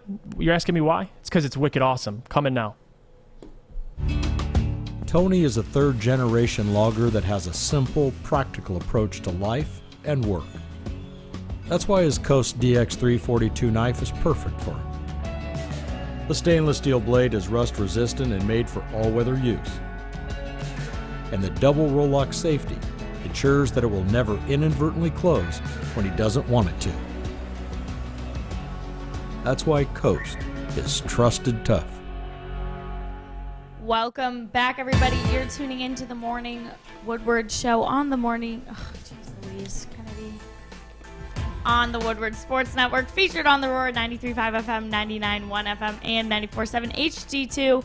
Happy to have you here. It's Tuesday. It's stunning. It's a great day. But you know what I think is not so great is the fact that Dan Campbell has not heard back from league officials yet. In my humble opinion, this is not a good look. Danny Rodgers reported on it, the new Lions team reporter. I don't know. She's awesome. She's killing it. But, Jeff, what do you think about the Lions not hearing back from these officials yet? I mean, you shouldn't be surprised. Obviously, the Detroit Lions, it was a ridiculous call. But if we're expecting a sincere apology from the league or whatever, call, It's not going to happen, or at least I don't expect it to happen. There's other things. The Lions should be hanging their hats on receiving a call from the office explaining why they messed up a call we all witnessed. We know it was false. We knew what we saw. We saw the clock hit 0 for about a second or two before the play call was happened. So at the same time, you know what you saw as a fan. We witnessed BS, but at the same time, we can't sit here and expect the NFL to baby us, come in and explain to Dan Campbell, this is why you lost. No, there's other reasons. There was calling a timeout on 4th and 19, which is ridiculous and a bad decision. You heard it from Jay from Let's Talk Lions earlier. He agreed with it on us. It made no sense. Why give Lamar Jackson a break? Why let him change the play call to any quarterback? It doesn't matter if it's Lamar Jackson. It could be, Patrick Mahomes. Hell, it could even be Andy Dalton. It does not matter. You don't let him change the play. Just don't. So, am I surprised the league officials haven't reached out to Dan Campbell? No, I'm not surprised. It is the good thing to do, but Dan Campbell shouldn't be worried about that. We need to play a better game. We need to score more points in the first half. We need to put up something and not put up a donut. You got to be more efficient, and down the stretch, you got to be more aggressive. There's other things the Lions need to work on other than just hanging their hats on a call that was clear as day. Don't get it twisted. I agree. The call itself was absolutely bogus, but at the same time, it happens. You can't let things you can't control decide the fate of a game, and the refs ultimately did. There's nothing we could do. The call, it was horrendous, if you will, but at the same time, I'm not that surprised. As much as I want to hear back from the NFL on correcting their mistakes, I believe the Saints heard back once the Rams committed that controversial pass interference call in the playoffs. There's other things that are worse. I believe this delay game was absolute BS. Maybe he should hear something, but it shouldn't be what Dan Campbell's concerned about at all. Does it matter? Does it actually matter if the league office sends a letter or not? It's already a slap in the face that they blew the call. What, do you have to be reminded again with an apology letter saying, hey, we blew it, our bad? What does that do? It does nothing. Did nothing for the Saints. No. Did nothing for Detroit back in the day against Dallas. It does nothing. Mm-mm. Why wait on it? Move on. Move on. You're in a rebuild, aren't you? You'll get your first win this year. Don't worry. It's coming. This is just the path you're taking right now. It's unfortunate. It's unfortunate that you're 0-3. You played really hard against 3 good football teams. Positives.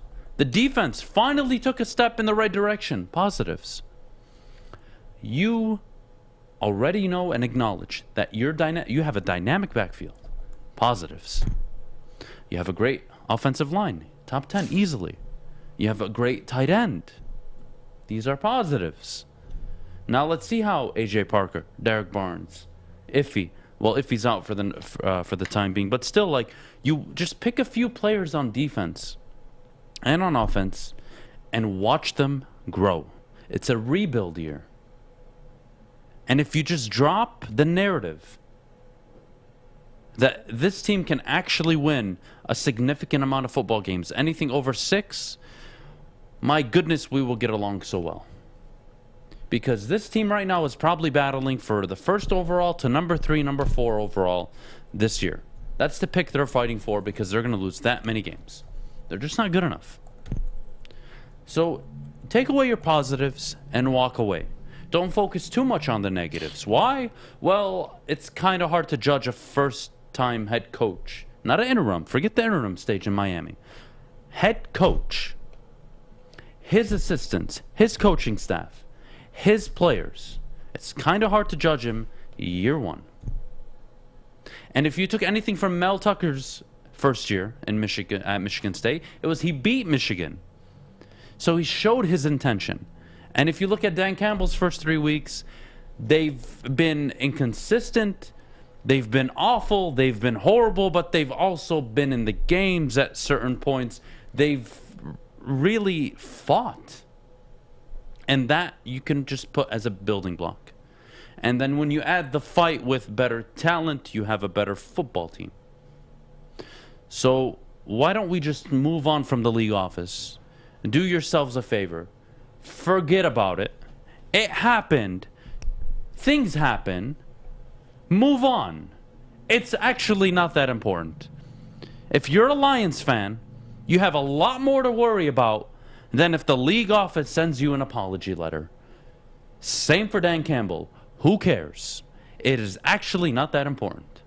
What's important is that you grow and improve week to week, not only as a team, but as an individual, not just the coaching staff, but the players as well. And if you do that, you may be onto something in a few years. Win every single day. Win week to week. Grow, improve. And I could bet you any money that the majority of bets going on this NFL Sunday, not just from the public in Michigan, but around the nation, are going to have the Lions beating the Chicago Bears. Why? The Lions have looked better. I trust the quarterback situation and the offensive line in Detroit more than I trust the offensive line and the quarterback situation in Chicago. Detroit has an opportunity to right the wrongs, let's say, of Baltimore this week against Chicago, and we'll break it down later in the week. But really look forward to that. Chicago is a beatable team. Now, if you beat Chicago on Sunday and you come in here on Monday and you try to tell me there's still a hope for that they're going to make the playoffs, you're going to lose me. But if we can agree that this team right now likely will beat the Chicago Bears, given how poorly Chicago's played and really the grit and consistent fight you're getting out of Detroit, I think it's a closer game than people think. I actually think Detroit probably wins this game. Does that mean they're a playoff team? No. Can we stop this? Leave Dan Campbell alone year one. I am not going to judge him. Am I going to critique him and hold him accountable for what he says? Absolutely. There's nothing wrong with me sitting up here and saying, Dan Campbell, you preached aggressiveness. You wanted to change the culture, which he has to an extent. And you finally had an opportunity to show how aggressive you're willing to be in a winning situation. And on 1st and 10 at the 2-minute warning, you decided again to play the numbers. You played it conservatively.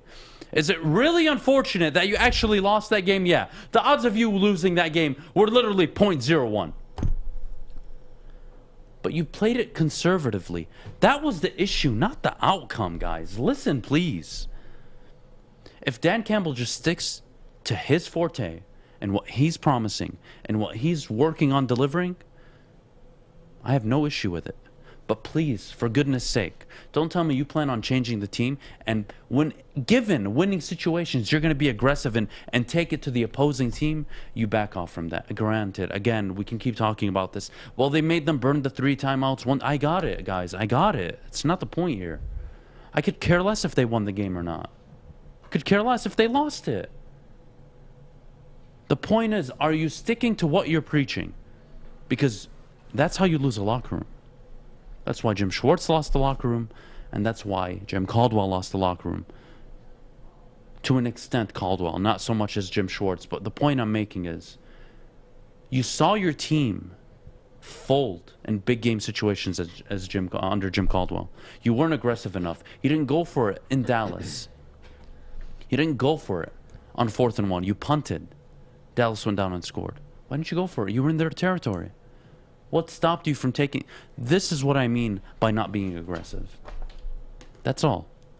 Now, again, we can move on from this league official BS that nobody wants to hear about. I don't care about the league officials. This team is in a rebuild. Good that they lost. You should be thankful that they outplayed Baltimore in the second half. And it took a miracle for them to lose. Because you showed the grit, you showed the fight, you showed that your ability to improve on defense, and you kind of got the L, and that's going to improve your draft stock. That's a win-win situation. I don't see anything wrong with that. I don't see how anybody in Detroit can wake up upset. Now, you can be upset with me that I'm criticizing Dan Campbell. Be my guest. But my goodness, am I not judging him? And I will not judge him fairly until year 2, when he actually has a better roster, and he's had a year under his belt to really get cohesion and chemistry with his coaching staff and his players. That's not wrong of me to say. But again, I will hold you to your word. If Dan Campbell, let's say, came out and said, I plan on going for 2-point conversions a ton this year. I want to set the trend. I want to set an example. And he doesn't do it. Well, why would you say that? This isn't a knock on Dan Campbell as a head coach. You can't evaluate him as a head coach right now. You can't. The defense is awful. The quarterback has no wide receivers, and I'm not even sold on the quarterback. So you actually don't have much to work with if you're Dan Campbell, outside of a good old line, running backs, and a tight end.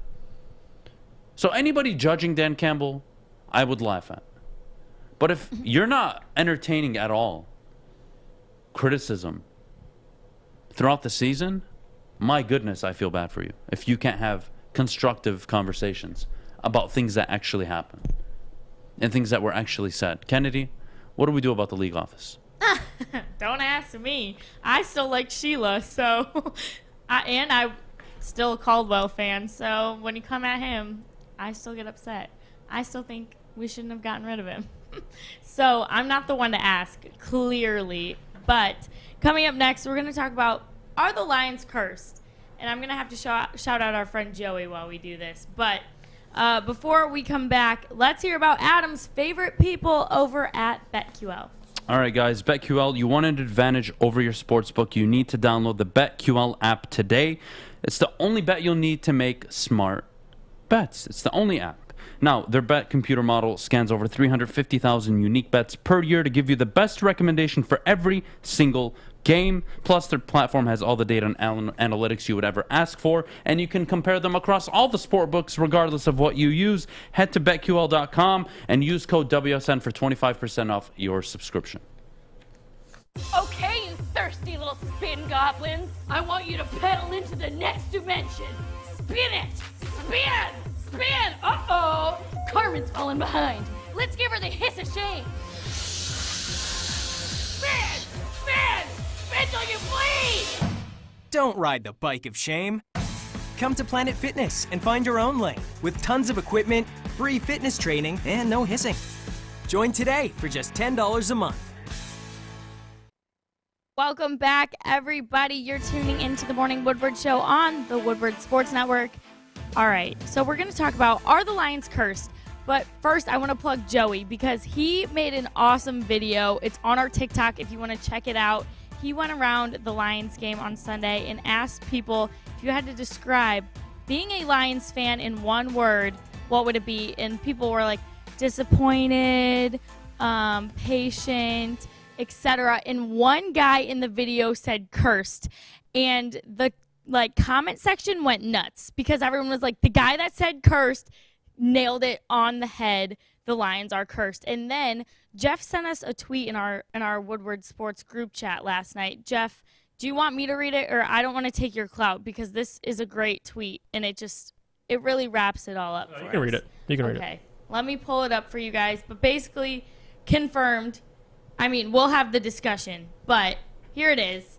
Since 2010, the Detroit Lions have lost on the Calvin Johnson rule, a touchdown challenge flag, a picked-up pass interference flag, an illegal bat, a 61-yard Hail Mary, a 61-yard field goal, and now a record-setting 66-yard field goal off the crossbar. So you guys, I mean, the record's not good. So, Jeff, tell me, are the Lions cursed? Yes or no? Well, all that stuff has happened in the past 11 years, too, with Matthew Stafford being here. So it's ridiculous to think about all the stuff he's had to go through while he's been here. But more so, I don't know about cursed. I like the patience one. That's a good one. Every single year there is patience. Cursed, I don't know. There is a lot of unlucky things that happen in the Detroit Lions history in terms of the refs constantly. It's almost like we're going against the refs in a football game. That's essentially what it is. But at the same time, you look at it, there's two sides to every story. All the Lions putting themselves in the best positions to really leave it up to these cursed moments. I mean, a 61-yard field goal, 66-yard record field goal. Like the fact that the Lions are putting themselves in these positions, that's and allowed the other team to dictate the ending of a ball game, or the refs by that matter, is just, that's what conversation we need to have. Every moment has a story, though. Its own unique story, if you will. The Calvin Johnson rule. There's the touchdown challenge flag. I like the illegal bat by KJ Wright. All of it. And you know what? I will say this. In terms of cursed, I looked up when William Clay Ford bought the franchise. And you know what day he bought it on, Adam? I believe when John F. Kennedy was murdered. Exactly. The same day John F. Kennedy was murdered. I know this. Yep. There is, you know what? People aren't crazy to think there is a curse, but at the same time, it says more about what we've put ourselves through as a franchise through these moments. But that's what I've taken away from it. All right. So the Detroit Lions are not cursed. The Detroit Lions, let me say it again. The Detroit Lions are not cursed. The Detroit Lions are incompetent. They are bad. Awful. I could use a plethora of words to describe the Detroit Lions, none of which are cursed. And I'll tell you why. Because it's that franchise that hasn't put together a good enough football team in 60 years. It's that franchise that has fielded some good rosters, but never a head coach that you say, wow, we had that guy as our head coach at X point in our franchise's history. Look at the Eagles. They can go back and say, wow, Andy Reid took us to a Super Bowl, multiple NFC championship games, and look at him now, winning with Kansas City. We had him. Go back and show me a head coach that you were actually proud of to be your head coach. Caldwell. No, not Caldwell. No, stop. Stop the Caldwell. Stop. Caldwell would have got... Before Caldwell even had his health scare, where was the jobs? Where were people lining up to get Jim Caldwell as head coach? Everybody saw the truth. He was a great locker room guy. He wasn't aggressive enough. He wouldn't take chances, and he was very fortunate his last 2 seasons in Detroit to have a winning record. 14 of their 18 games came down to last-minute drives by Matthew Stafford in the offense and Matt Prater kicking field goals. The Lions are not cursed. You can believe they're cursed. I don't believe in curses. I believe in incompetency for 60 years. I believe in failure to assign the correct front office, failure to hire the correct head coach, failure to get anything right in regards to the roster. And when you do get it right, you somehow manage to mess it up. That is the Detroit Lions. Now, you want to bring up the referees?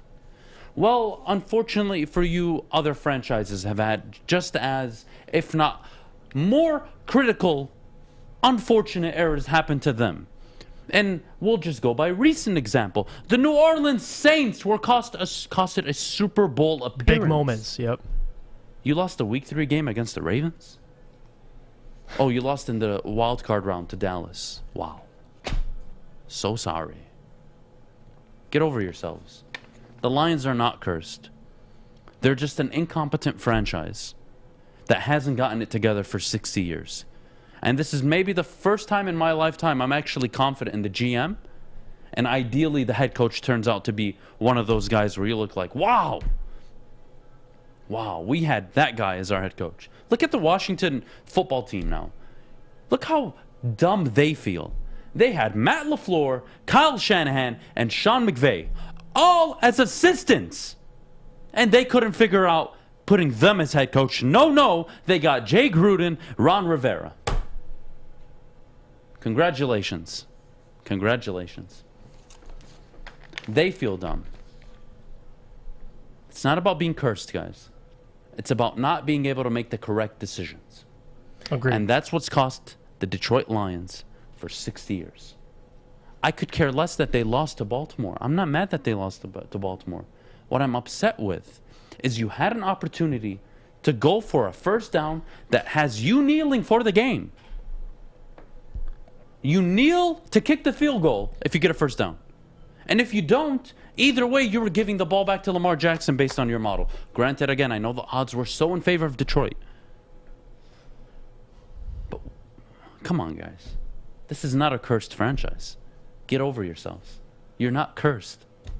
The Buffalo Bills have more of an argument of being cursed than the Detroit Lions. All those do. losses. They lost 4 straight Super Bowls. And you're cursed? Yeah, that's tough to swallow. Get over yourselves. As a Bills fan, that's tough. Get over yourselves. Come on, Detroit. Pick yourself up a little bit. You are not cursed. Your franchise is incompetent. Your franchise has yet to make a very good decision where you're like, that is unbelievably great. Wow. Dan Campbell, may I remind you, Dan Campbell was not Brad Holmes' selection. How funny is that? But nobody talks about it. And I don't want to go too much into it because I want to focus on the Lions just a little bit more and not just an ownership, but just as a franchise overall. They are not cursed. You think the Lions are cursed? Really? Go to 4 straight Super Bowls and lose them all. Oh, Adam, I would take just to get to a Super Bowl. Yeah, because this franchise has given you nothing but bottom-tier standards, expectations. Pick yourselves up a bit, Detroit. Stop feeling bad for yourselves. Stop feeling like everything is against you. It's not Detroit versus everybody. It's Detroit versus itself. Why are the Tigers able to put together World Series rosters? Why are the Red Wings able to win? Why are the Pistons able to win? It's not Detroit. It's your franchise has given you nothing but 60 years of poor decision-making, and that's why you haven't won a playoff game in God knows how long, and you haven't won a Super Bowl, let alone make a Super Bowl appearance. You're not cursed. It's unfortunate how you lost to the Ravens, yes, but you're not cursed. I would call it incompetency across the board. Because you go find me the Hall of Fame head coach that the Detroit Lions have ever hired. Sean McVay's on pace to be a Hall of Fame head coach. Kyle Shanahan looks promising. Matt LaFleur promising. Andy Reid will be a Hall of Fame head coach. Bill Belichick, different conversation, but still Hall of Fame head coach. Where's your Hall of Fame head coach hire? I've yet to see it. I've yet to see it. Yet we want to sit up here and say that this team is cursed. You're not cursed. You've just had poor decision makers for the longest time. And ideally, this regime turns it around. But may I remind you, Dan Campbell wasn't the first choice for head coach. Or I should say he wasn't Brad Holmes' choice. So excuse me, Detroit, wake up. It's not Detroit versus everybody. You're not cursed. The Lions have just been inept and incompetent for 60 years. Fair? No? Wow. I feel like I was just in a sermon or something, and I feel kind of awoken. But anyway, we have to go to break and hear about our friends at Levels. But when you come back, we have the best time of the day. It's Fish's Facts coming up next. All right, let's hear about our friends at Levels. All right, guys, you can get 10% off by mentioning Woodward Sports when you go to Levels, the premier cannabis dispensary. It is the best experience you could ask for, from T. Grizzly's gas to D-Max strains to edibles. It's all there. Visit Levels and download the Enjoy Levels app today on the Apple or Google Play Store. We'll see you after the break with Fish's Facts. I'm looking to bring on another HVAC tech right now. We are recruiting 5 to 10 techs a month. We're looking to grow and expand. Every new tech we hire is from Northwestern Tech. The hands-on training is fantastic. They're always my first call. We love hiring Northwestern Tech grads. They come out trained and ready to work. Our program is only 10.5 months, and our next classes are starting soon. So why wait? I'm looking to hire Hire a graduate of Northwestern Tech. Northwestern Tech. Northwestern Tech. Northwestern Tech. Is it time? Yeah, it is. Fish! Go fish. Fish Facts. It's fish! After yesterday's Monday Night Football greatness, we now move to more football. We have Tuesday Night Football, everybody. I'm very excited for that. Well, we have a bunch of Tuesday Night Football. We have Champions League Tuesday Night Football, which Adam may disappoint me and not watch. We have Tuesday Night Canadian Football, which I will definitely be watching. Elks and the Red Blacks. That should be a pretty good matchup. We have a video today, and there wasn't a huge popular demand for any videos, but I discovered this video, which I don't know where it's in, so I'm not even going to assume or guess where it's in. It's at a basketball court, and we'll go to today's video. Out in a basketball court, where the taller guy is just schooling this little guy. I mean, if I was out there, that dude is massive. Why is he playing soccer? I wouldn't even guess. He may start at defensive end for the Lions. Honestly, that man is huge. I mean, just kicking him wherever. Holy, Dan Campbell's looking at that man like. I could never get myself to ever lift weights to that extent. It's impossible. I could never. I would never want that massive of a body. I can't see myself ever striving for that, but God bless him. Yeah, limits your mobility. There are some people like him that actually play professional soccer and are actually pretty decent. They're pretty agile. I mean, they're more just there to muscle people off and then pass the ball. They're not really known scorers. Okay. Well, at least there's that. I mean, they can score, but they're not going to score 20, 30 goals a season. Right. They're just not meant for that. They're just meant for, 10, 15-yard runs, shrugging off people, and then, boop, pass the ball off, and then hopefully they can score if you have good teammates. It's like you don't see a whole lot of centers dribbling like a guard. You know what I mean? It's similar to basketball. Yeah, it's just correct. the big fellas stay in their lane. Speaking of greatness, or team players, Dak Prescott was definitely a team player yesterday in the Cowboys-Eagles game. Not only the game, but the Cowboys-Eagles win. Dak Prescott is a 77.5 completion percentage this season, second highest through 3 games in the Super Bowl era, only behind the great Drew Brees, who's now a commentator, at 80.6%. Completion rate in 2018, minimum of 100 attempts. You know what's ridiculous about that stat, Fish, is the guy's attempted a lot of passes. A lot. I mean, he was 41 for 55 in his first game. Almost 80% completion percentage with the amount of attempts Dak throws. It's impressive. It is very impressive. We go on to the Seattle Mariners, who are very impressive.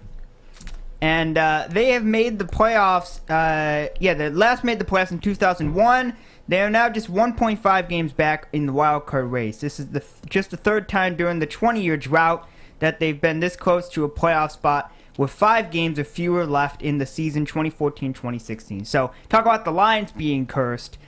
This team has not made, or Lions not making the playoffs. This team has not made the playoffs in 20-plus years, and they're hoping to make it this year. So we'll see if they can make it. Speaking of the Tigers, they will probably, hopefully, make the playoffs in 2022 or 2023. So let's hope they'll make the playoffs. Speaking of playoffs, let's go to our neighbors to the north, or hated neighbors to the north, because you Michigan people hate that state down south, Ohio.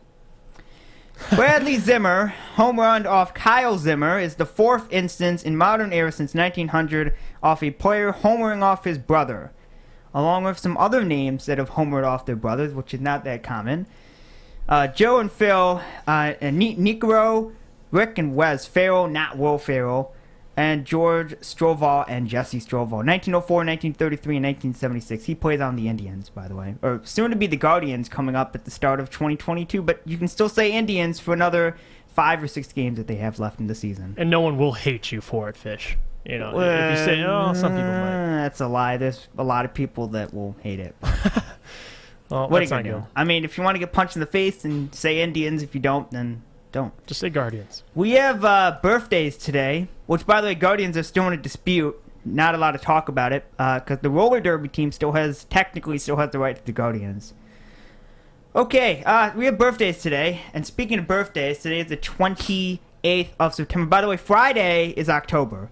So if any of you have not realized, thank you, Jeff. Last month. Friday is October, which means Halloween is a month and 4 days away. That's on a Sunday, too. Sunday football on Halloween. Fish, you better have my birthday written down. I've got it. He's I've got it, sir. Cool, appreciate it. We have a birthday today. Speaking of birthdays, Tyler Lockett. Ooh. I love Tyler Lockett. People love him in fantasy, too. That's for sure. They do love him in fantasy. He plays on the Seattle Seahawks and just makes great plays. Good wide receiver. Mm-hmm. We have another birthday. It's a baseball birthday. Similar to the what's the other people? Zimmer. This is not Zimmer. This is Ryan Zimmerman, which is not related to Zimmer. Baseball player for the Washington Nationals. He used to play for the Nationals, and I liked watching him play. He was known. He was a good hitter. He would hit some home runs and play well for the Nationals. Hey, happy birthday to him, Mr. Zimmer. What's his first name? Ryan Zimmerman. Ryan Zimmer. So we have Ryan Zimmerman, and then we have the Zimmer who homered off his brother. So I like the one who homered off his brother. That's better. Well, that's something Adam would do all the time, and he would tout about as well. So those are the facts. We'll be back tomorrow, which is Wednesday. Can you guys already middle of the week Wednesday? Woo! Hump day. Thanks, Fish. You're the best. All right. Now the Fish facts are over. We got to talk about Pistons Media Day. Joey was out at Pistons Media Day yesterday. You guys, I want to know what you thought. Obviously, he had some awesome clips that came out. Jeff, your thoughts on Media Day? The one thing that stood out to me is not much. They're asking all these rookies all these questions, just getting a feel for their personalities, what their values are. But shout out to Joey, my guy Joey. Asked some really great questions. Got to know Luke Garza's relationship with him and his father. Got to know what Cade thought of everybody buying tickets to go to Pistons games now that he's in Detroit. I think it went up like $700,000. Whatever the stat was, it's ridiculous, and that shows how much people are excited to see Cade Cunningham. But what I took from it, the biggest thing, is I loved it when all the rookies on the Pistons wrote on their board. It was a fill-out, a little personality board, and it was like, my best friend on the team is, and everybody wrote the same answer. Everyone wrote everybody. Everyone's that close, and I love it because this team is so young. So the fact that they're all bonding and spending time together, it's what you want to see on any team. We talk about the Lions being the youngest team, one of the youngest teams in the NFL. Pistons are right behind them. They're one of the youngest teams as well. So we'll see more as the media picks up, and we're going to talk about preseason coming up.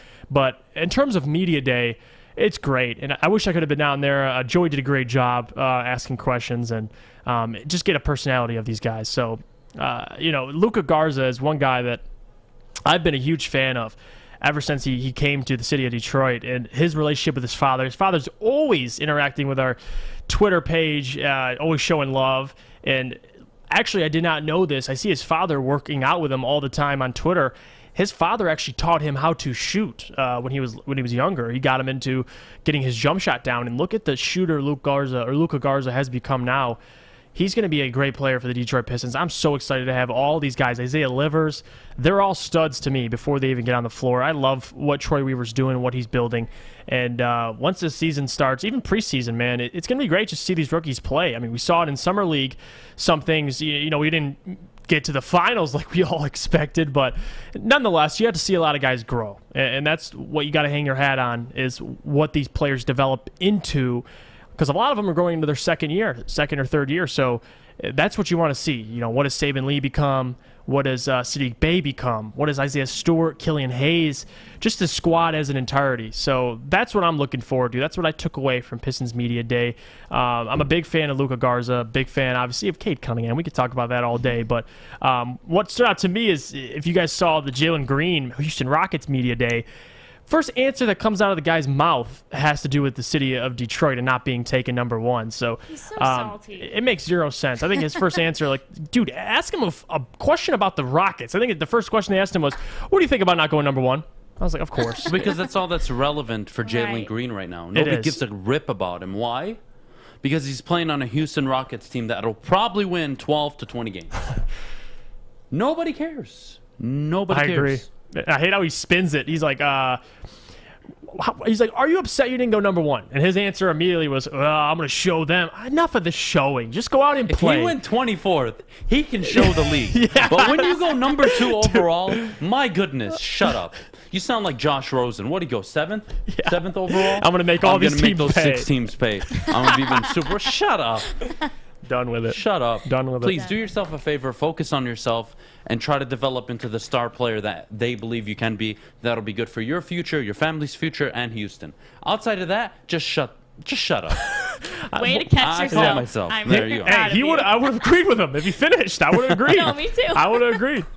No, I think that's what's so exciting about this Pistons team. They are young. They are already such a tight-knit group. And they work on themselves, in private. Even Luka Garza was saying, my sophomore year, when my 3 percentage was not where I wanted to be, I called up my dad and we worked on it. And by my junior year, I was better. They're always bettering themselves, but they're also bettering their teammates. We saw it in Summer League. Cade wanted to he didn't want to be the main shooter. He wanted to feed the ball to his teammates. He wanted everyone to have the chance to shine while they could during Summer League, and I think we're going to see that a lot this season, and I'm very excited for it. Do you guys have any last comments about the Pistons before I tell everyone about Friday Night Class? Take the Pistons on the over. There we go. I agree with him on that. I so love that'd be it. my last comment. All right. Well, you guys, if you don't have Friday night plans already, I'm a big planner, so it's Tuesday. If you need to know what to do Friday, here it is. Every Friday night, we broadcast one of the best games in Metro Detroit on Woodward Sports Facebook, YouTube, and Twitter. But, of course, you can come join us in person. We are at Brother Rice versus Orchard Lake St. Mary. Oh, my gosh, that is a giant game if you guys are unaware. So Joey went to Brother Rice and Stick went to St. Mary's. So this is a big rivalry game, even for us right here at Woodward Sports. All right, so thank you to Woodward Sports, Planet Fitness, and the Prep for helping us put this on. We will be streaming it at 9 p.m., and we just love showcasing the best high schools here in the Metro Detroit area. I'm personally rooting, I think, for Orchard Lake St. Mary's because I loved their festival growing up. But, all right, that's all we have time for today. Join us right back here, same time, same place tomorrow. We'll see you later. This is Woodward Sports.